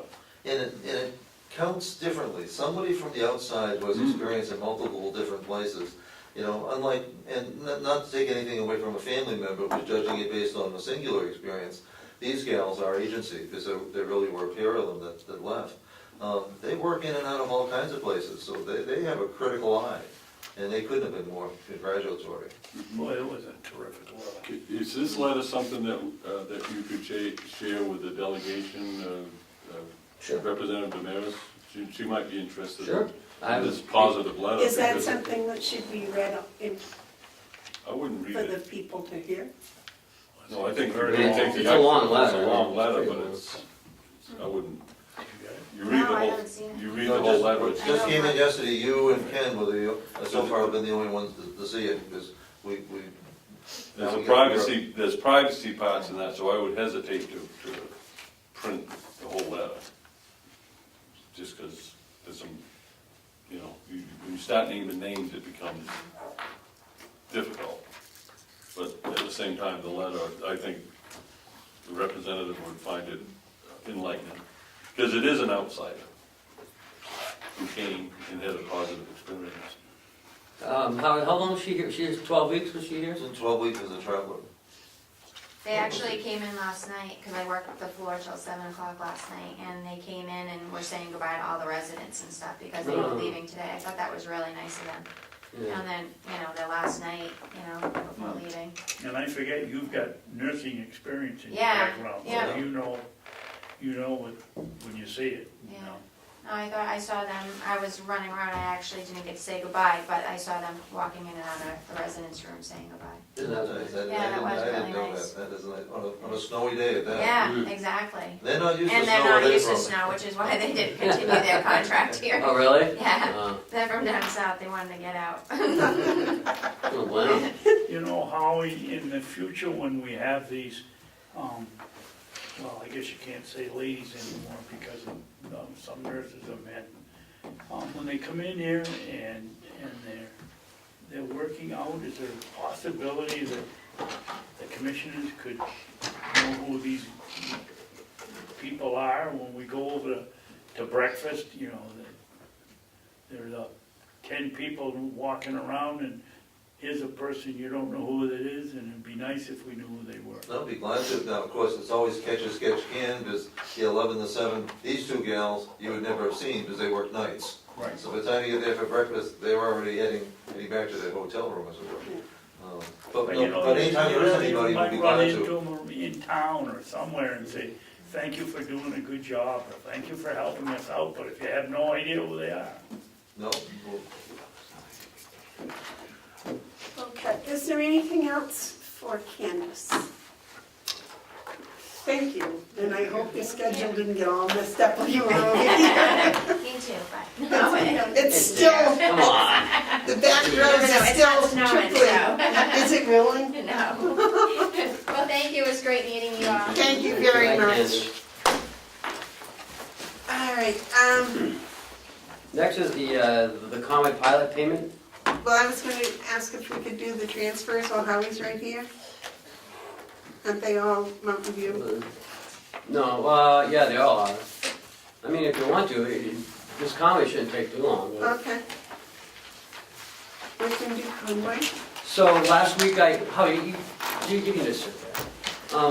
Last week, we were gonna get to it, but then the Commissioner Babson had to leave, so it got to be a long meeting last week. So we had put this off until today. And I had given you guys emails last week that I received from Lily, and talking with Diana, whatever how she pronounces her name. I'm in reading the emails, I believe, now you may not believe, that was their admission of the error that they did sending us Conway's money. So I don't know if the board still wants a letter. I've been holding off on a letter because I don't know how much more they're gonna say than what they said in the email. Ken, from what I read, the Department of Interior has confused Carroll County with the town of Carroll. Yeah, but that's another issue. That's separate from what I'm talking about.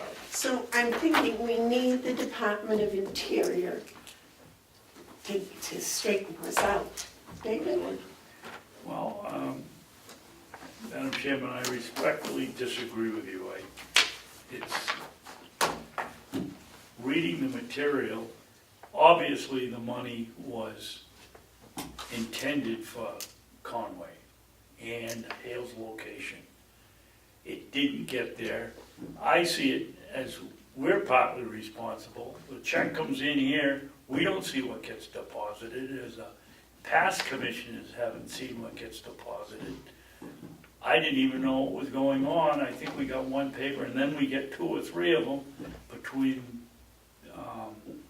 patrolling the forest land up there, this contract, this pilot. You get confused, plus we don't see the entries. I don't want to see the entries. I think we have some responsibility here. To me, the fact that they were able to change it to pay Conway for this year is, to me, an admission, without saying they were guilty, that they were wrong, and I would say we send the money to Conway, or put it in the budget to send up. David, that's a very good point, but Ken will tell you, they did not change ours this year. They what? It actually went up, right? Because they gave us the town of Carroll's. Well, no, but from what I read, they have always given us the town of Carroll's. No. This year, we got 2 pilots, which was, I was confused. We got $7,500, which I believe goes to the town of Carroll, because that didn't hit me until I read that email last week. Then we have the Conway Hales. Now, you've seen the letter that comes with the check, and it doesn't explain anything. So we didn't, until now, didn't know what this was even for. So we also received the Hales Conway pilot check, which they said that they separated and sent Conway their own, but we got more than we got last year. So I don't know what the Department of Interior is doing, but I do know that Conway, and I do believe we owe Conway that money and Hales that money. But I don't know why they sent more. I don't know why they gave us a $7,500 check. Doesn't make any sense. That's why I don't think we should do anything until we get some clarification from this Department of Interior. Just what they are doing now and what they have done in the past. Because as a taxpayer, I pay income tax to the federal government, and that's what they're doing with my money, and it makes no sense. I want some clarification from them. And before we take money, I'm beginning to think that none of the money that we've gotten was supposed to come to the county. But until we can get some real clarification, I don't want to be giving any money away, because the Department of Interior, if they made their error, which apparently they've made a lot of errors, they need to come to us and say, look, we need the money back. And we give them the money, whether it goes to the town of Carroll or the town of Conway or to where they do that and they get it, and we give them the money. I don't want to say, oh, wow, gee, we don't have any money, we gave it all away. You know, I want to be responsible. And I want the other ones that made whatever, if they made an error, they made an error and they sent us the money. But that's where the money needs to go. If you mispay a bill, the person you mispay it to sends the money back, and then you repay the correct bill. And I think holding the Department of Interior responsible for taking care of this money, that's their job. I mean, that's why we have it. But this person that's doing the emailing back and forth, it doesn't seem to have a very good handle on what's going on.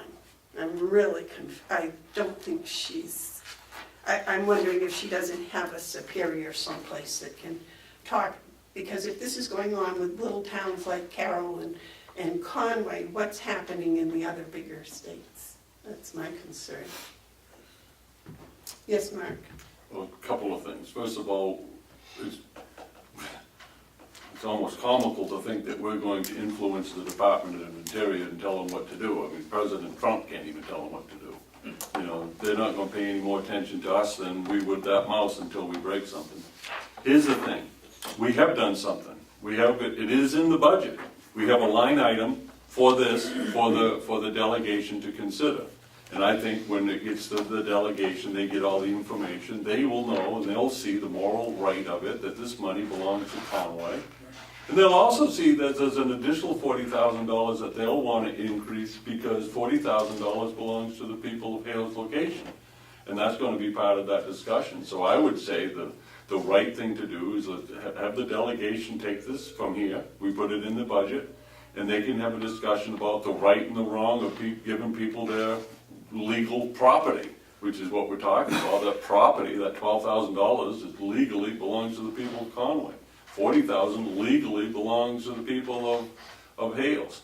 As far as Carroll's money coming to us, this is the first time, because in their attempt to correct something that was wrong, which is admission that something was wrong because Interior tried to correct it, they inadvertently made the error of sending the town of Carroll's money for the first time to Carroll County, and that has to be addressed as well. So we have done our due diligence, we have put it in the budget, and this discussion needs to continue. But I am confident that the delegation, any reasonable person will see that it's our duty, moral duty, to give people their property. We have no right, no legal right, no moral right to hold on to this money now that we know it isn't ours, and now that we know it is Conway's. And now they will find out that Hales has $40,000 that's theirs too.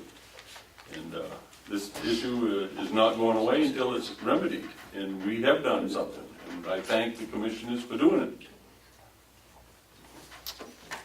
You have a comment, David? No, I mean, morally and ethically, we owe the money to Conway. And purely by the fact that the Department of Interior changed the way the payment to Conway tells you that we weren't supposed to get the money to begin with. What what went wrong and why we didn't catch it before is beyond me, but we didn't, and now we know we owe it. And I think we were waiting for a letter or something that admits they were wrong. We're never gonna get it, and the fact that they're paying Conway directly now is admission to me enough, and I think we should move forward, keep it in the budget, let the delegation okay it in the budget, and pay what we owe. I think we should still ask the Department of Interior for some clarification on this, because I do not legally see how we owe it to anyone.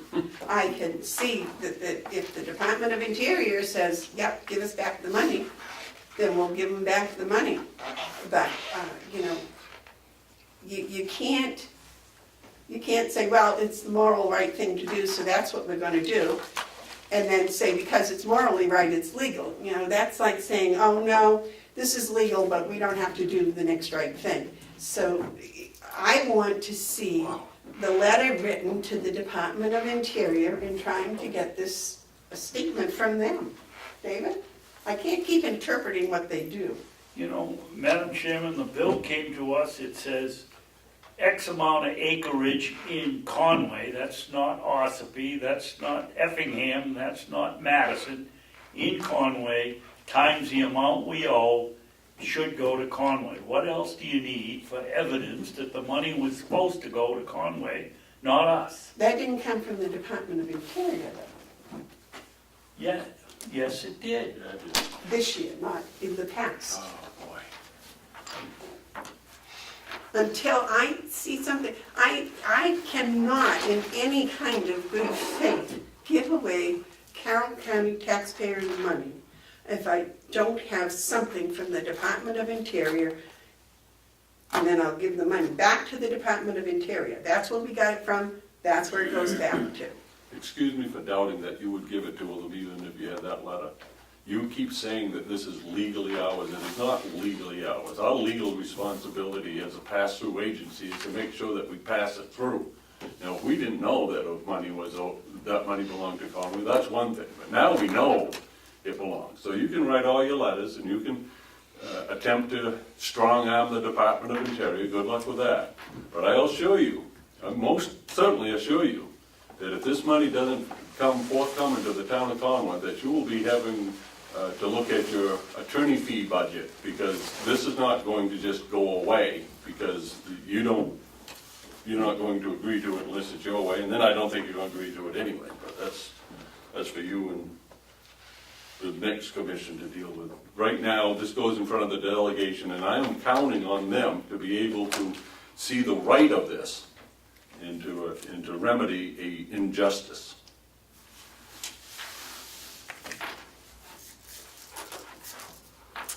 Okay, if there is no more comment on that, may we move on to the transfer requests? Hey, Yes. Before we start, Ken, as I look at these forms, is there a way to make a quick adjustment? For instance, the very first one is 22. It says at the bottom, 2, if split.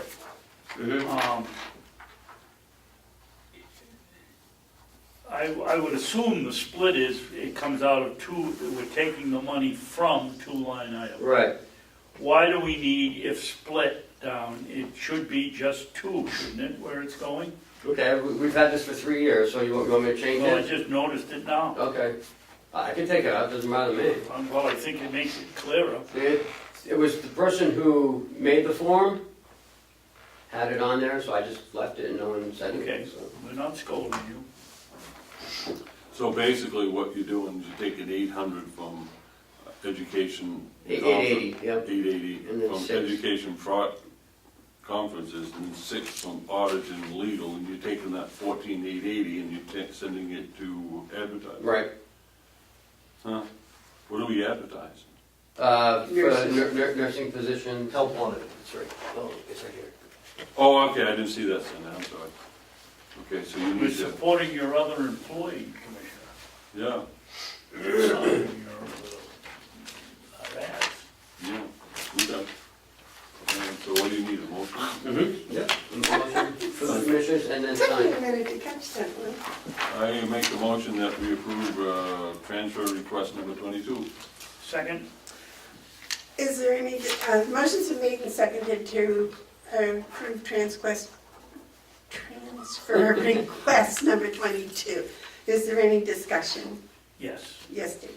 This will get us through positively to the end of the year. Hopefully, yeah. Hopefully, Yeah. which is different than positively, but hopefully. Okay. It's just slightly different than positively. Thank Okay. God for hope. All those in favor say aye. Aye. Aye.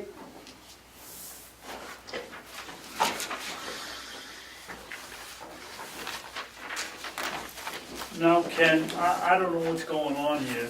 Madam Chairman, may I ask Ken about the form again?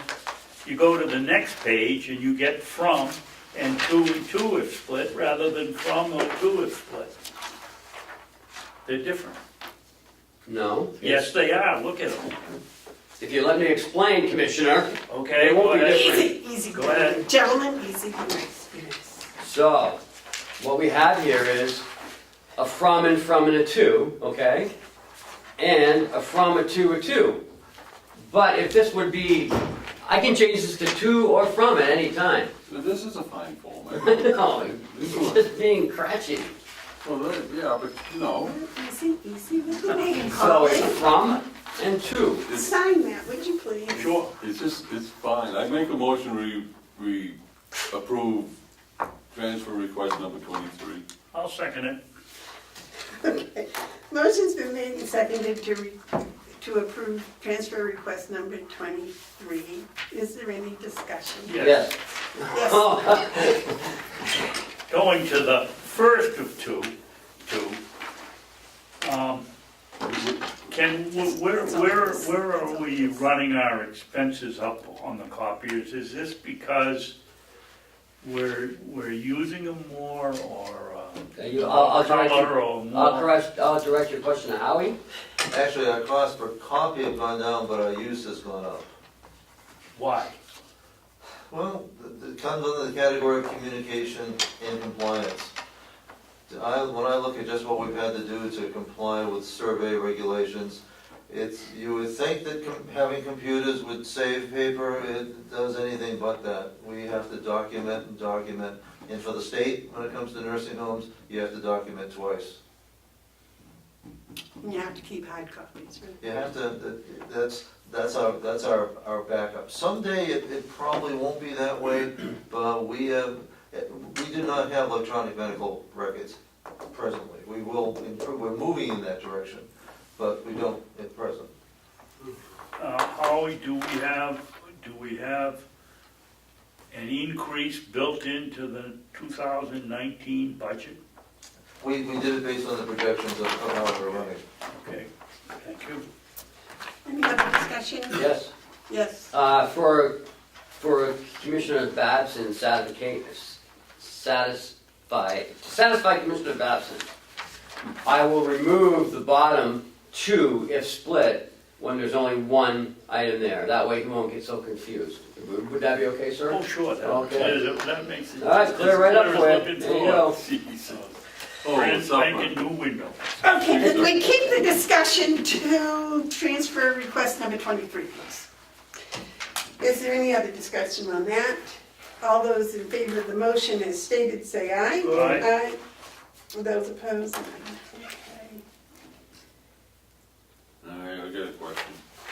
Here you go, David, would you please sign that? Sir, can I ask you a question on the copier? Well, who asked about the increase in copier? I did. It is increased to 16,000 this year. Let's hope we don't hit it. All right, the under for 24? Yes. You gonna take this one, or can I have one? No, I want to, well, you can't go ahead, because I'm going to complain about it. Okay, I'll make a motion that we approve transfer request number 24 dated 11/28/2018. You're gonna second it? No, because I don't like this one. Well, second it just for, Well, you can second it. for discussion. All right, I'll second it for discussion. Okay, the motion's been made and seconded to accept request number 24. Is there any discussion? Yes. Okay. We're transferring $47,100 to nursing overtime, where we've already spent $250,000, so the $47,000 isn't gonna cover the overage. No, we've increased this, which is my fault because I mixed up the numbers. So we've already made a transfer of 90,000 one time before. Okay, so the year, on the two line, where it says expenses year to date, that 250, 552 is incorrect? Yes, That should be another 90, yes, another 90, so that's 340? yes. Okay, then That's where we are in overtime. okay, so we've already overexpended $140,000. No, this will carry us to the end of the year No, supposedly. no, it doesn't, look. Expense You to have a date. budgeted amount of $200,000. You have spent $340,000. You're gonna put $47,000 in the budget amount, which brings it to $247,000, you're still $93,000 under. Where are you getting 340? You just told me You 340. just said it. You said add 90 to the 250. No, add 90 to the 200. Oh, to the 200. Right, Oh, yeah, so okay. we have 290,000 so far. Oh, you have 290, okay, Yes. all That's right. the adjusted That's budget. the Right, so you adjusted took two- budget. okay, I'm so- sorry. So you're putting in 47 Right, on top of 250, you're still $7,000 short. no, because now we're gonna add 47,000 to that, so now we're at 290 plus 47 is three Oh, okay. something. 330. Yeah, and, Then you take, okay. right, and we've got bills that we're holding downstairs, and then this 47 will take us to the end of the, Okay, so Here. can you put the correct figures on the one Sure. you want us to sign, because this is not, is it 23? yeah, 24. 24. Down below, you have budgeted amount, Yeah. what should, So strike that- a line through there and tell us, and write in the right number. 290,000. Okay, so that's 290. And could you, while you're at it, and taking out the twos and the froms and the splits and the 290s, change it to, or explain to me what nursing is? Yeah, it's nursing, okay? Nursing over. We took out the T. While you're changing the Nursing. form, Oh, my Oh, I didn't God. see that, nursing. would it be possible to put in there any previous line item transfers to or from whatever we're looking at, so that we would see right away that Yeah, nursing yeah. was 200 Yeah. plus a 9,000 transfer, Yeah, so that we could see that. okay. So I'm holding 39,000 right now, so once that goes out, we'll have about close to 50,000 left to get us to the end of the year. Okay. With this transfer. Yes, yeah. That's why it's only 47,000, and, because there's still another 40, but we haven't spent, or I'm holding those checks, so I gotta send them out. Yeah. So 290, we have 250 left, and that's what it is. And we'll have it done? Yep. Okay, the motion's been made and seconded to accept request number 24. Is there any more discussion? All those in favor say aye. Aye. You got the official? I got the official, and you wouldn't want to do initial beside that. Tell David the initials. And the next one's gonna be the same thing, so, let me look at that one, that's, agency, this is agency, transfer 85,000. 85,000.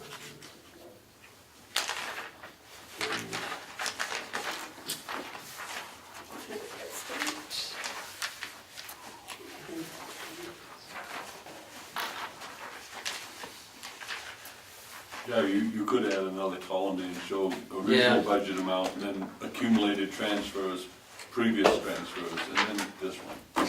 Okay, so we've got That would- 140 and, what did I That would say? be better, yes, it would. Because you start, you always have your Original. original, and then your accumulated number, accumulated previous. We should have that on the budgets. Mark, Yeah, why couldn't you split the commissioner's resolution box you could. in half? Yeah. And if you make 2 transfers, you could just add, one we just had here, 250. It was a $90,000 one.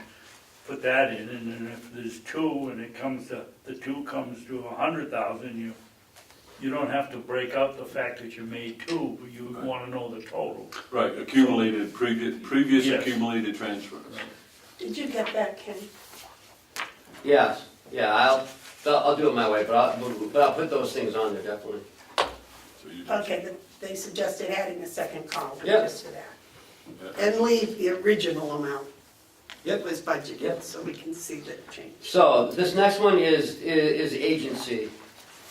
So, the budget, the adjusted budget amount is $355,000. Expense year to date, this is the one that I got 40,000 in bills downstairs. Aren't we on 25? Yes. Yeah.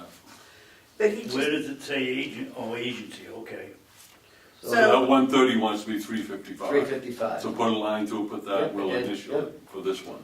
Expense is 230 plus 40, 56. It's good to know the 270. original budgeted amount. Yeah, 121. Right, because then you can see how, I mean, scary it is. it is scary, yeah. Okay. So what is the expenditure Expense year to date? that I'm holding downstairs is $278,121. And I'm sure we had some last week and this week, because it was Thanksgiving week, I'm sure we had some. Right? So the 40,000 will take us through the first of the year. It'll take us to the end of the year, not the first of the year. Do we have a motion yet? David, you want to make that motion? I'll make a motion that we approve transfer request number 25 dated 11/28/2018. Second. The motion's been made and seconded to approve request number 25. Are there any discussions? All those in favor say aye. Aye.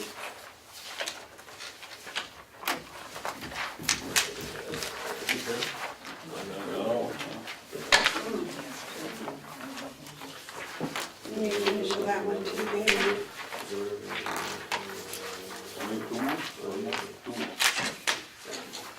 That's right here. 2637. Yeah. The last one's Babson. Oh, here they are. 22, 23, Are there any changes to number 26? 25, no. $500 to office supplies. Make a motion that we approve request number 26 dated November 28th, 2018. Second. Discussion? Any discussion, David? Yes.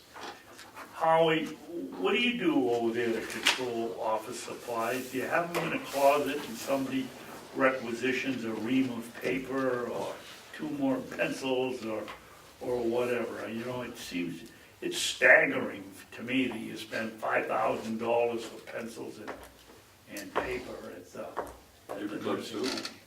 Yeah, we actually centralize it, and Sasha manages it. It's actually right across from Lori's office. For whatever reason, they call it the safe, but it's actually the administrative closet. So all office supplies are centralized there so that we don't have separate stockpiles within each department. Now, some departments That have would be special. worse. I could Right, grant you Right. yeah, that. and now that Seth's there, I think we're gonna see things change, Okay, good. okay? But I think that's a staggering figure. Who has access to that closet? That's, well, actually, the All only ones with administration. keys would be those of us in the hallway there, but primarily it's Paula and Sasha, and Seth. And it's a locked? It's locked. So we don't have evening, night staff. It's, in fact, that entire corridor is locked, at At night, night, so, yes. for confidentiality reasons. Seth, in fact, I met with Seth and Bob yesterday. We're looking at redoing not just the office supply part, that's the minor part. It's the nursing supplies, medical supplies. Right. Those are huge numbers. Seth has a new plan for how to centralize the bulk part of it, but still make sure that the charge nurses always have more than enough supply, and that he'll be able to manage that almost from his computer in terms of knowing what inventory is. Inventory management is huge in terms of potential wasted dollars or money that's tied up unnecessarily. So I think we have the right guy in Seth. We're gonna see some interesting things, and if we move into a purchase order system, it's gonna tie in very nicely with the way he wants to do things. I will again repeat my prediction that his job, whatever you call it, will be changed. He's gonna end up being more purchasing rather than financial, and he is badly needed. We'll see what happens. We'll see. That's my prediction. So we're on number 26. Yes, that's the office supply. Cheryl, was a motion made on number Yes, 26? second. Second, yeah. Okay, is there any further discussion on request number 26? All those in favor of accepting request 26 as motion stated, say aye. Aye. Aye. Those opposed?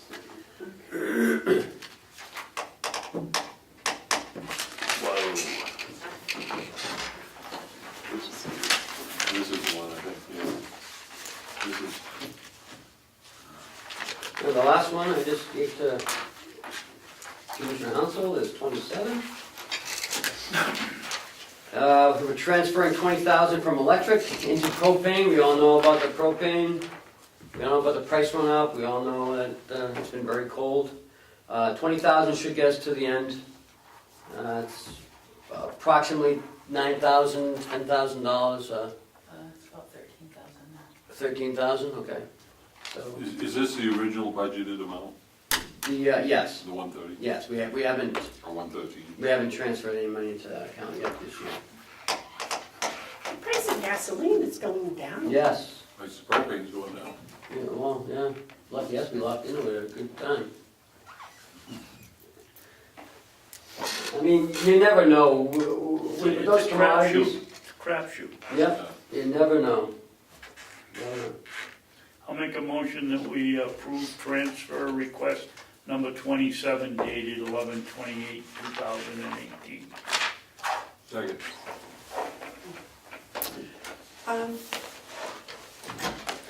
Motion for number 27 has been made and seconded. Is there any discussion? All those in favor say aye. Aye. Ken, do we have any non-public? No. Boy, we might, actually. Something came up this morning. Thank you, Howie. Thank you, commissioners. Thank you. Thank you, Howie, so much. Thank you so much. Thank you for keeping that running all day yesterday in the storm and... It was an adventure. It's not just a job anymore, Howie. Not anymore. Every day's a new experience. Could we get the yellow folder and then take a quick 5-minute break so I can see how it all Sure. shook out? Thank you. Okay, yellow folder. No, we still need, we have 2 more things on the agenda. Oh, okay, I thought you wanted to. We did the transfer requests. So I sent you all an email the other day. I'd like to go to this meeting in Rockingham County. So I didn't know if any of you wanted to go. And if we did change it, what date will we move it to? And that's what I had asked you to put on the agenda. Yeah, I'm not looking for a vote or anything. This is just to go to get information. Right, but what I was looking for was some idea of how Carroll County's opinion is about all of this, so that you would have that information, or if we all went, we would have that information as to, yes, Mark? My feeling is that the New Hampshire Association County has a potential that it has never reached, and I think Rockingham's concern is a valid one, is what is the value of the expense?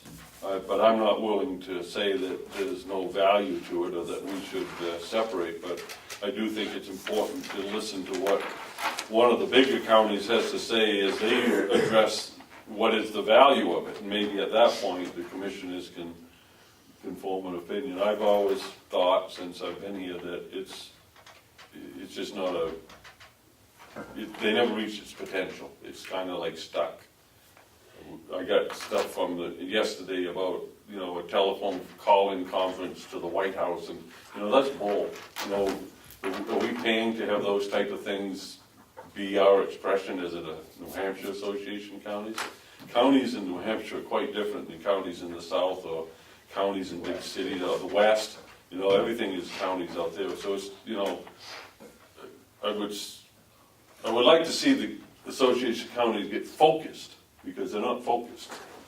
But I don't want to prejudge it or say that we shouldn't, but, I think it's a good conversation. I think we should all be there if we can.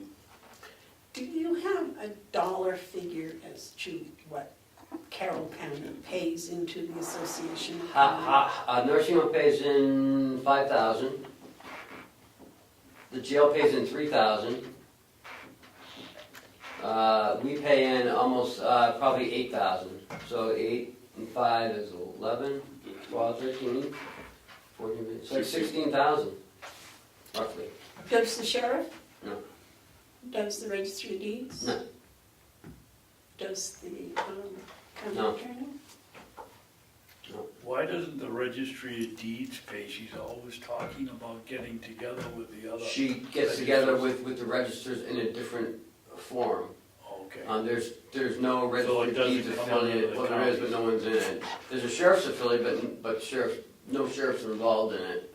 There's a county attorney affiliate, but they never get together, so. That's the So there's no untapped, money paid in? No. that's the untapped potential. Right.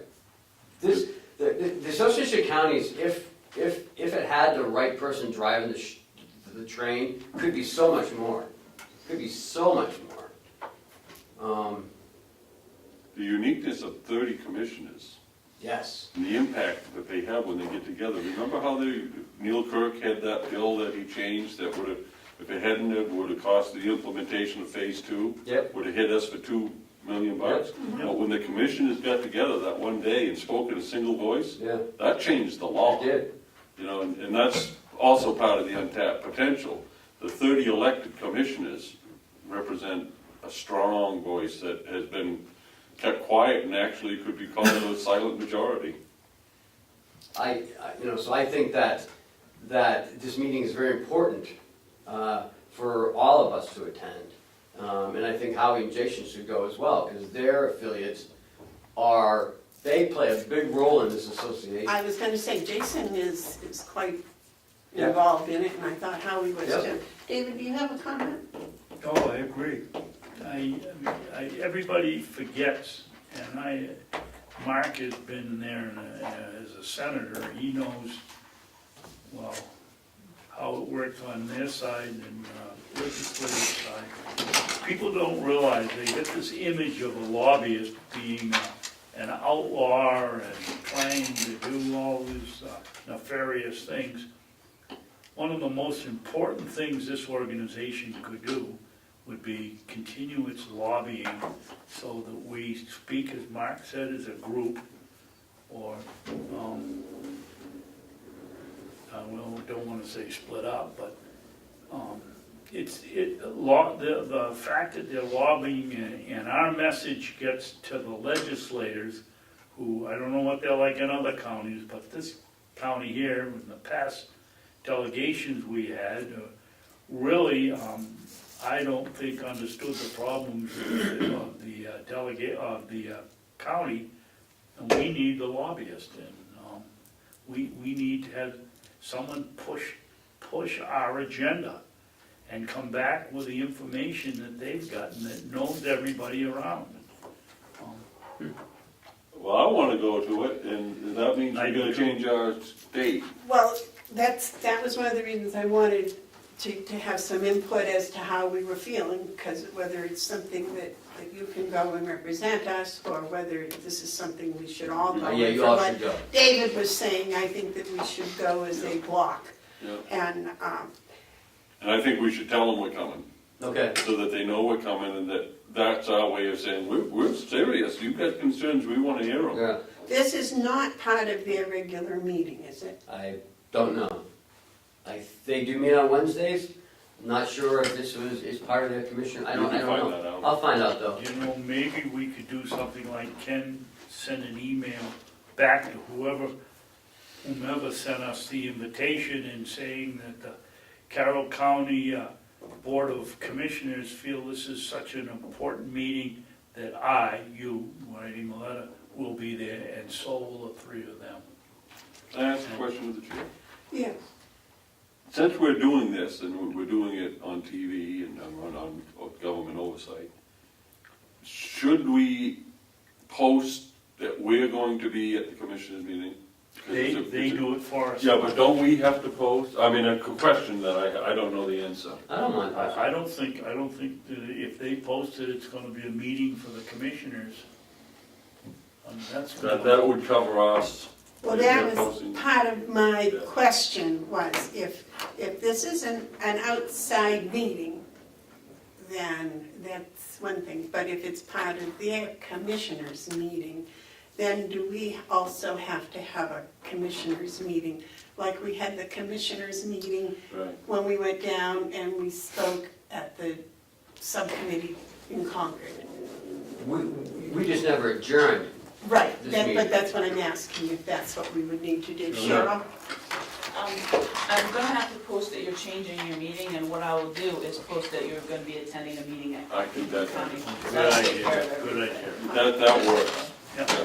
Because then the public will be warned or informed that we are meeting. Yeah. It's just not gonna be here. Well, either that or not end the meeting we have before that, just have it. I don't think that's a good idea. Or you say- Adjourn and then, no, I think we should Yeah, end the meeting. Adjourning, okay, all right.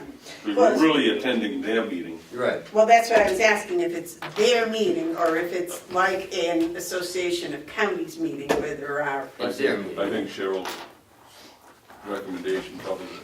So that's December 12th, so are we, you want to meet on the 11th or 13th? This is right after the The delegation. delegation meeting. Boy, do you need time to get ready for the 13th? I mean, they're gonna have a lot at you. Do you need that The 10th day? meeting? Yeah, they're gonna meet on the 10th, so on the 11th, you probably wanna consolidate what they did. So Yeah, we're probably better to meet on the 13th. Yeah. Because we could also talk about what we did at the 12th. Yeah. I was wondering if we couldn't meet on December 10th No, No. they'll be busy in here. after they're done. Did you order the nameplates? I do not, I will. Okay. I Can we get will, a- but I need. Oh, you need that other thing, Can okay. we get them by the 10th? Oh, yeah. Yeah, because I'd like to have them have Yeah, that. sure. So I think that the 13th works best because we'll be able to discuss what the delegation did on the 10th and what we and the Rockingham Commissioners did on the 12th. Okay. And that gives you the 11th to kind of bring your agenda together. Okay. Because you're gonna be busy on the 10th. Thursday. I have no problem. Well, the Thursday of, December The 13th. 13th. I'm that's open. the second week, so Yep. I don't have a conflict. Okay. So I'm gonna put But day, commissioners meeting. Thursday, Thursday, What day? December 13th 13th. Thursday, December 13th. Thursday the 13th. at 8:30. So we will plan that on Wednesday, December 12th, we will convene, we will meet at 11 a.m. where? Here, getting the company No, car, No, It starts at no, 11 o'clock down it there. starts at 11 a.m. We should leave at and 9:30 so 9:30? or Wheels up at 9:15. Wheels up at 9:30. 9:15. At the latest, yeah, Nine, 9:15. 9. No, absolutely. Well, I hate squeezing the time. Well, we would squeeze. because I want Cheryl to be able to put the time that we're meeting as a group down there at 11 a.m. We're meeting at 11, but we're leaving here at 9. Yeah. At 9? We just went back from 9:15 to 9. Yeah, I don't like So what are you gonna do? How are you gonna get out of Rosie's in time? I'm gonna have to get out and make a sacrifice. Only one egg instead of two, or what? No, I'll have 2. didn't get this big, but I cut my food in half. That's December 11th, December 12th. And where is it? Rockingham County? At their complex? Yes. Brentwood. I've never been there. It's nice. I've been to there. Nice. That's something. Everything's right there. And the nursing home, they have a big atrium when you walk in. It's beautiful. Hmm. That's on that, that's on that. Charlie, you have any 125. information you need? No. It's off of 125. Yeah, you go down, it's across from the old landfill, and you drive in there, it's the courthouse where the Rockingham No, courthouse is. no. Oh, No. is it it's the one You take that a left. the blinking light. You take a left there and follow that before you down get about a mile. there, yeah. The registry of deeds is down there. No, the registry of deeds, I believe, is in the courthouse. I believe. Oh, you may be right. It's been a while since I've been down there. Look forward to that. All right, so then the next thing is meeting for the 26th. Are we gonna meet the day after Christmas? No, I didn't think so. Because I that's was, my opinion. I was hoping that we could have that day. What is that? So I maybe move that to the 27th, or? Is the 26th a Wednesday? Yes. No, that's why, I was asking for a meeting. You wanna meet on the 27th? Well, we've been meeting every day, Tuesdays and Thursdays and whatever. Mondays Um, and Fridays? My question is, the week of December 26th, Yep. is the office downstairs, what's that closed? It's closed the 25th, and we're closing at noon on the 24th. 25, 24th. We'll meet on the 27th. That gives everybody time to, get stuff done and. Unwrap the present. Yeah. Well, Whatever, I know this sounds pretty weird, but is there a reason why we can't close the office on the 24th? That's Christmas Eve. Well, humbug. These people should have that They day will. off. After You noon, they can can go come in home. if you want to, but they should I have the will be whole here. day off. No, they're not gonna hold It's it. not, Let's not go crazy here. It's Christmas Eve. Again, bah humbug. Well, it's No, it isn't Christmas Eve. It's not Christmas Eve day. It's Christmas Eve day. On Christmas Eve, to go to church. I think noontime is kind of nice of me to say Compromise. noontime. Do you think that's good? I That's think, awesome, Ken. I think See? for all that these people do and all that they give, that giving them the day before Christmas off is not unreasonable. And you can bah humbug all you That's want. why I'm giving them a half a day. For all that they do, they get a half a day off With pay. with pay. I mean, You were taking jeez, us to lunch that day, right? not that day. Commissioner Bevard? Commissioner Bevard, Yes, sir. you make a motion to give them the 24th off, and I'd be inclined to second it, because I'm not gonna be here to take the brunt of giving stuff away. But if you wanna do it, I'll give you some rope. Well, then I'll make a motion that we close the building on December 24th. I'll second it.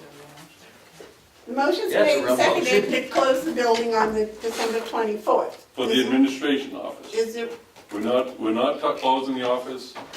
I'm not gonna vote to tell the attorney or the sheriffs or the register of deeds that they have to take the 24th off. I'm talking about Ken and Cheryl and Jessica and Kathleen. I'm not talking about the dispatches, I'm not talking about closing the building, I'm talking the office, I guess, administration office. Yeah, I'll give them that date. is there any other discussion? Yes. Would you read the motion, please? Commissioner Bevard motion to close the admin office on December 24th, 2018. Second. I would like to see Commissioner Bevard amend that to close the building at 8 a.m. so that we don't come in here at 5 minutes of 12 and close the building in the middle of the night and say, okay, it's closed. Good. What? See, I don't think we We want it closed the whole day, don't we? I think we're talking, right, I think what we're talking about, at least my intention, my second, is to give the office staff and the administration can't, well, Ken, Jessica, Cheryl, and Kathy, that office, that Monday off. That's my intention on this thing. It's not to close the building or to close anything. It's to let these people have that day off. Yeah, I thought that's what the commissioner was looking to do, because I agree with her. They should have a... Now that you've brought up the issue, yeah, I know, I think we should just close the building for non-essential personnel. Period. No. And that takes care of everybody that's essential. Everyone's essential. I can't vote for the motion as it's made, because it goes beyond what I Well, think. that's not the motion. The motion on the table is to close the admin office At what time? That was my point. all day. I withdraw my motion, I withdraw my motion. I'm You didn't want that sick of, vote? no. Okay, I'll withdraw my second. So going back to the 26th, are we meeting on Thursday, Friday? Listen, I'll make a motion, well, you don't need a motion. Let's meet on Friday, it seems to work for everybody. Friday? actually, That's the I think 27th. if we can make the people come in here on the 24th, we can probably make it in here on the 26th. Well, I I'm won't not be here, going but- away. So I can't make it. I'm not gonna be here on the 26th. so it looks like it's just you two. I think it's 27th, makes sense. Fridays is Me just a too. screwed up day. Thursday's the 27th. That's what I would, I'll make it in the motion that we meet not on the 26th of December, but the 27th of December. I'll second that. Okay, the motion's been seconded, made and seconded to meet on Thursday, December Friday. 27th. Thursday, Thursday. it's Thursday the Thursday. 27th. Oh, it is. Instead When's of- Christmas, Tuesday? Tuesday. Tuesday the Well, 27th. that's okay. Okay, can I finish it now? Okay. The motion's been made and seconded to meet on Thursday, December 27th, instead of Wednesday, December 26th. All those in favor say aye. Aye. Those opposed? No. So, to those who keep note of those things, what we're taking off on the Yeah, 26th no. is Kwanzaa. The 26th is Kwanzaa. So, we're taking Christmas and Kwanzaa off. Is that a special day up there on the Kangamongas? No, it's in my computer. Kangamongas. On Kangamongas? Thank you. Okay, It's on my computer. Kwanzaa is the 26th. yellow folder, please.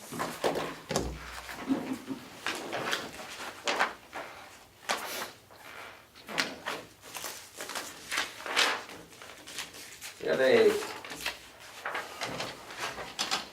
check for Mr. Moneybags. He never picked up his check, I don't know. How come he gets money? Because he never picks up his check. You don't do direct deposit, though? What are we doing here? There's an invoice for Hale's location for Avatar. We'll give it down to him. Go feed it to him. No problem.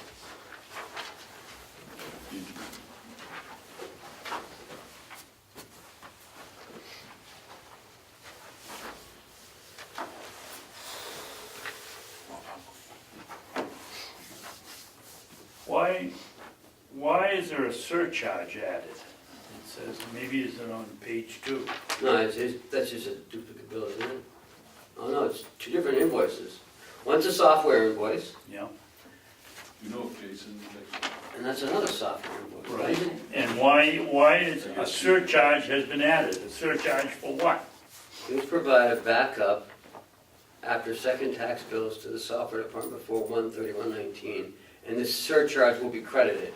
Okay, so we get them, the backups of the second tax billings, and they'll credit us that surcharge back. Also, something came up on the last second bill of the taxes for the county, it went up. Like how much, Cheryl? $300? Was that- Yeah, 300 and something. I called yesterday and the phones were, with the banner, the phones are out, so they're closed. I'll continue to work on that one.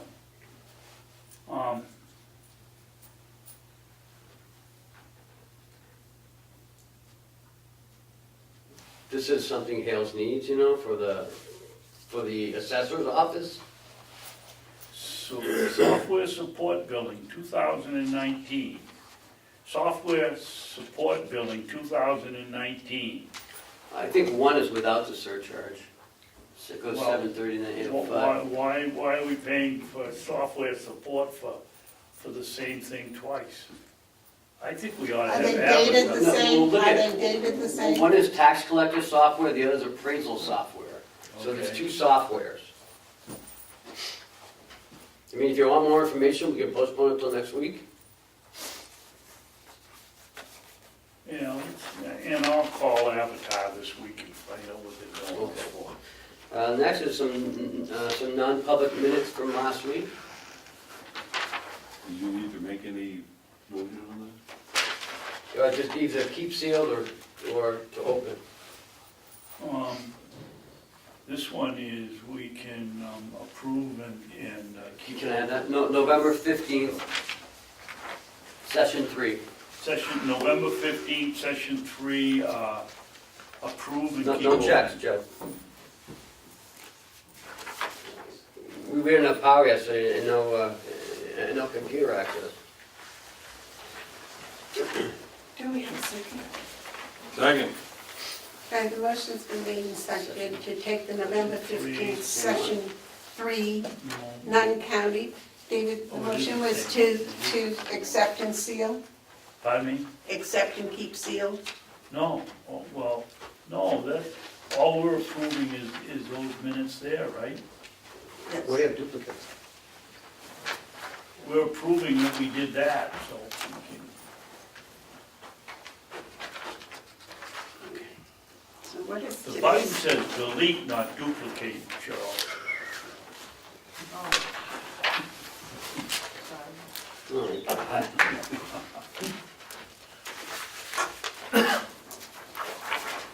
So what's the date today?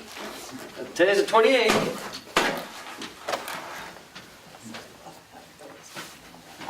And this was to unseal.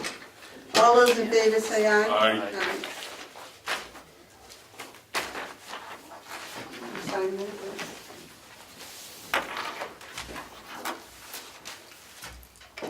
Is that everything out of the yellow folder? Yes. Okay. And then we take like a 5-minute recess? Yes, ma'am, if I can find out what's going on, if it's been solved, great, if not, we need to have a, no. Okay. So sign that, please. Okay. That's all, there was just one non-public. Now, Yes. gentlemen, may I suggest while we take our we'll take a 5-minute recess, and gentlemen, you can peruse the minutes from November 20th, and we can vote on those. Okay. Perusing away. This is different, so one must be 2 and one must be 3.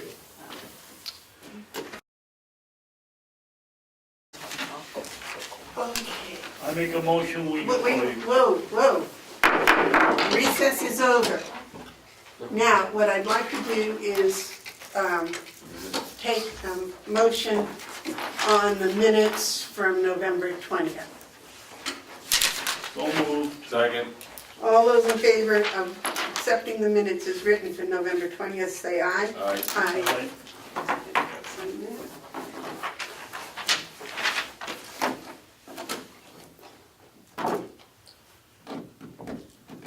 How come you get food and I don't? I brought that from home. Took it out Like me to of my read wife's this? house box. Would you like me to read this now? Yes, You want to do? just do that. David's gonna read us into I make a non-public. motion, we go into non-public RSA 91A:3, paragraph 2, parentheses, small a, compensation of any public employee. Second. Roll call. Commissioner Hounsell, Yes. Commissioner Babson, Yes. Commissioner Bevard. Yes.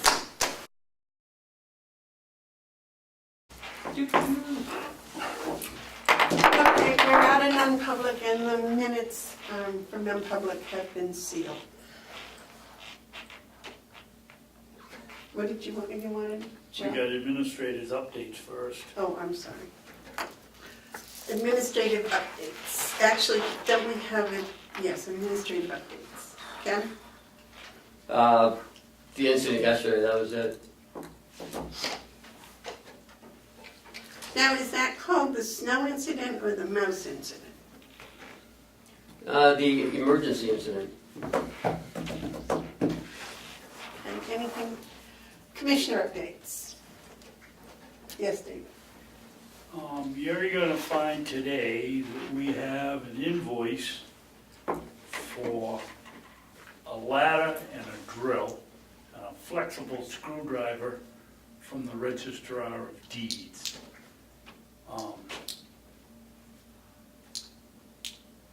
Apparently on the bill it says that these tools are needed to install the roller cabinets that we purchased. I want it known that I am not gonna sign that bill. And for the following reason. Commissioner Hounsell, my recollection is, asked the registrar if she had all the help and the tools that she needed to put these in place, and the answer was yes. So why did you buy a ladder and a drill when 30 feet away from your office is a small step ladder and a 6-foot step ladder in the boiler room you could have just gone and got? We have there is a drill in there also. I just want to tell the two of you that, and it's my turn to sign, I am not going to sign that bill because this has got to stop, monogrammed sleeveless fleece vests.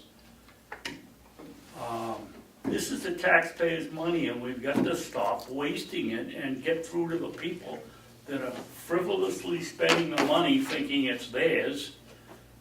It just is not right, and I won't sign this bill for the ladder or the drill. And I hope you two won't, none of you will either. Commissioner, can I ask a question to Commissioner Babson? Sure. Commissioner, what's the monogram vest? Is that part of the same? No, an individual felt that they needed a monogrammed fleece vest with obviously the name on it. Which department? I'm not sticking any names up All there. right, so, The department didn't have a line item for clothing, so they went somewhere else and got another department to buy it. And I wouldn't sign it, and that's when it started. okay. Well, how much is the tools? $140, was it, Ken, something like that? I would think we have enough tools on this campus that we could have made a couple of phone calls and not. Certainly. Yeah, I agree with you. I think that because of the way checks are processed here, it only needs, the bank will cash it if there's one signature, commissioner's signature, and the treasurer. I know that for a fact. We do scrutinize it, the two of us.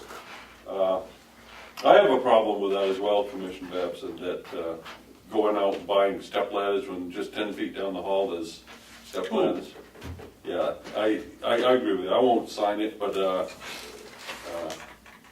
I think we need to go further and instruct that the check will not be dispersed. The payment won't be dispersed because I don't want it to be signed. Madam Chairman? Yes, David. I think at this time, we ought to be considering some kind of how I love policies around here. A policy on reimbursement. Either you use the company credit card and come in with a receipt, or you don't get paid. You don't go out and buy what you want to buy with your own credit card and then come in and expect the county to reimburse you. We ought to have a policy that's steadfast. If you use a credit card from the county, it's okay. We're not going to reimburse you if you use your own. I agree. Does everybody have a credit card from the county? No. I have one, anybody can use mine at any time. Really? Yeah. That's a nice thought. But make Go it to clear, jail. Ken, make it clear, Ken, they don't come up and get the card from you. They either have a copy of the card or your number, and when they call in, they use it. Oh, that's dangerous. He They doesn't don't want to come give in his and get the number. card from you every time they wanna use it. Used to be, Sorensen had the card for everywhere, his name was on everything. And that's when Kenny got on him, when he had to use his own card, because they wouldn't accept the county card. It's just a bad policy. And I hope the performance audit shows that. Well, Credit cards are bad policy. Yeah, but that's life in this, Yeah, in the 2019s. yeah. Yes, sir. make a motion that we refuse to reimburse for the purchase of the tools from the Registry of Deeds. Second. Okay, motion's been made and seconded. I'll comment on that. I don't know, you guys must be a lot more generous with your tools than I am with mine. Because nobody touches my tools. Yeah, but these are county tools, these aren't. Could it be your that you live tools. 2 miles off the paved road? Nobody can get to your house to borrow them? No, I don't loan my tools to anybody. I don't. Well, if It's someone just was a to ask- bad policy to do that, especially if they're part of my job, my working job. I don't let out tools at all. If someone was to ask, can I use your step ladder that's just sitting in the boiler room, and that answer was no, then there may be an argument to go out and buy one. But I doubt that answer would be no. If I can use your ladder that's in the boiler room, I think the answer would be yes. Well, of course you can. Would you like me to carry it down for you? That'd be the type of response you would get. So I could come and ask you if I could borrow your little digger that buries pipe under the ground? That little digger's called my back. You know, you barely bite, but I'm taking a shovel, but yeah, I'd lend you my shovel, sure. He doesn't know what I'd do with it, does he? You bring it to me over the back of the head, I suspect.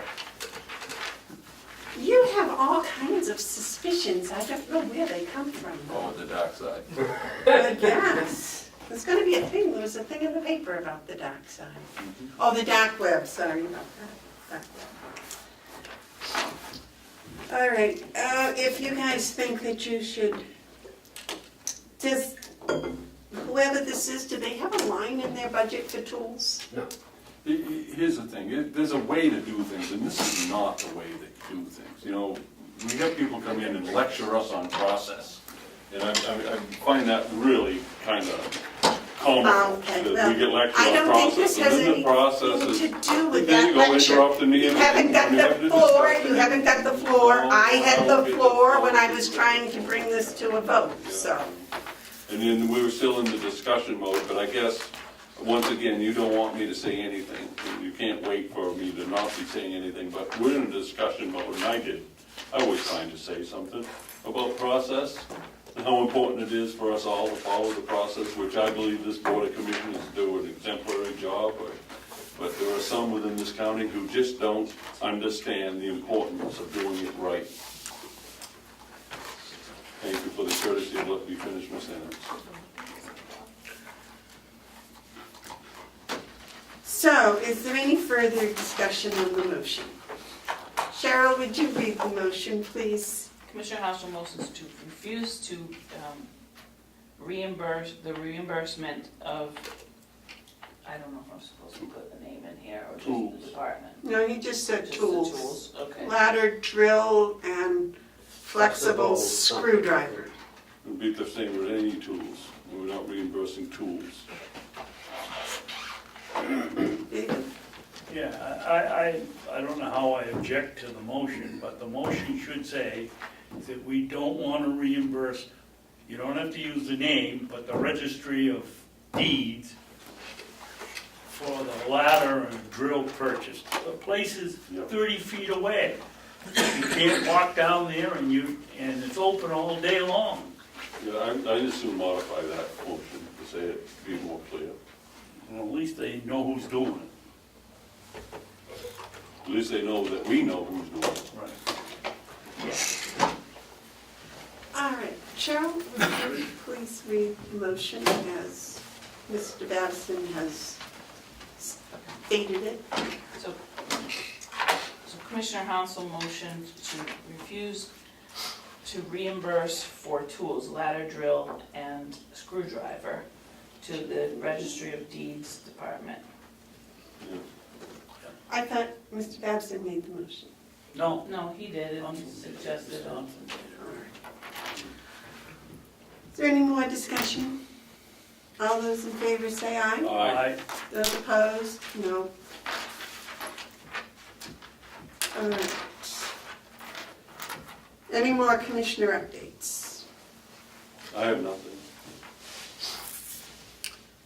yes, I do. Yes, David. And this is to help the delegation as well as us and the nursing home. The other day in the snowstorm coming down, we have only one inmate. And it's very important that if we're not gonna have the inmates, we've gotta get mechanized equipment here to help get the job done. And I wouldn't say this if we had 8 or 9 of them out there, but we don't. You can't expect one person that probably doesn't want to be out there, but There was heavy wet snow yesterday. heavy wet snow and working, and really gets not much benefit of being out there and helping. Could be sitting there and playing checkers. It's important that the delegation understands we gotta get some money for equipment if we're not gonna have the inmates. Thank you. Okay, any other commissioner updates? Do we have any tabled items? Do we have any media questions? Do we have any public input? Yes, apparently. If I can get over there, we'll have public input. You're the chair now, David? Amanda Bevard, and I am from Wolfboro. And I have asked to read this. Honorable Commissioners, thank you for allowing the statement to be read into the record. On October 29th, 2018, I received an email giving me the date and time of our budget presentation, which was scheduled for November 7th, 2018 at 9:30. I prepared for this meeting and came ready to answer questions. I appeared and gave my reasoning for the request. The budget was voted upon and passed. On November 21st, 2018, I received notification that our budget had been cut the previous day. I went through all of my emails to find any notice that our budget was again on the agenda. I had no such notice. I was not present, was not asked any questions. Instead, the commission, without consulting anyone in the county attorney's office, made specific cuts to certain budget line items. This is concerning for a number of reasons. First, if the commission intended to reopen discussion on our budget, I should be given the opportunity to address their concerns. It seems inappropriate to approve the office's budget and then reopen the discussion when I do not have an opportunity to defend our budget. Second, if the commission determined that across-the-board cuts were necessary to all departments to make up for a budget shortfall, I should be given the opportunity to examine my own budget proposal and find the necessary savings. As the duly elected county attorney with over 20 years of prosecution experience, I have the expertise necessary to differentiate between essential expenses and expenses that we may be able to live without. Instead of working on this issue together, specific line items were cut without any opportunity to explain why the county should be funding the requested expenses. This is one of the duties that the citizens of Carroll County elected me to perform, and the commission should rely on my expertise and experience instead of disregarding it. Finally, I think it is important to note for the public record that these cuts were not across-the-board cuts to all departments. It Could you appears shut the as door so though we that could the hear, cuts please? approved by the commission target departments that have expressed concern to the commission about some of the actions they took during the past year. Meanwhile, other departments have not expressed concerns. You want my attention? Yes, I You have wanted the to, gavel, you're the chairman. couldn't I just say, excuse me, so we could shut the door? Because they're talking in the hall and I can't hear. I don't know what you've read in the last paragraph, and I don't want to listen to it. Go ahead. Okay, let me go back to the last paragraph. Finally, I think it is important to note for the public record that these cuts were not across-the-board cuts to all departments. It appears as though that the cuts approved by the Commission target departments that have expressed concerns to the Commission about some of the actions they took during the past year. Meanwhile, other departments that have no expressed concerns saw no after-the-fact budget modification, despite an overall increase from the prior year's budget. I have pointed out to the Commission on a number of occasions that the Carroll County Attorney's Office is funded at the lowest per capita rate in the state of New Hampshire. Our office's budget is only $10,000 more than Coos County, despite having double the population. Our office's budget is 39% less than Sullivan County, despite having a higher population. Carroll County pays less for prosecution services than any other county in New Hampshire. There is no doubt that we do more with less than any other county attorney's office in the state. Therefore, it is difficult to believe that our budget needs to be cut due to uncontrollable spending or unjustified expenses. Carroll County victims of crime deserve to have a prosecutor's office that is funded based upon need and the assessment of a skilled and experienced prosecutor, rather than having random cuts made by people who have no experience in prosecution. It leaves us wondering what could be the real problem that our budget was cut with no notice and with no opportunity to explain ourselves. Again, this was given to me and requested to be read by the county attorney. Thank you.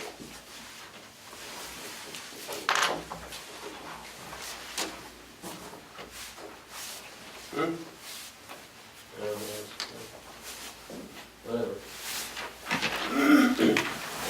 Okay, is there any more public input? All right, if there's no objection, I'll make a motion that we adjourn. We are adjourned. Get that budget out.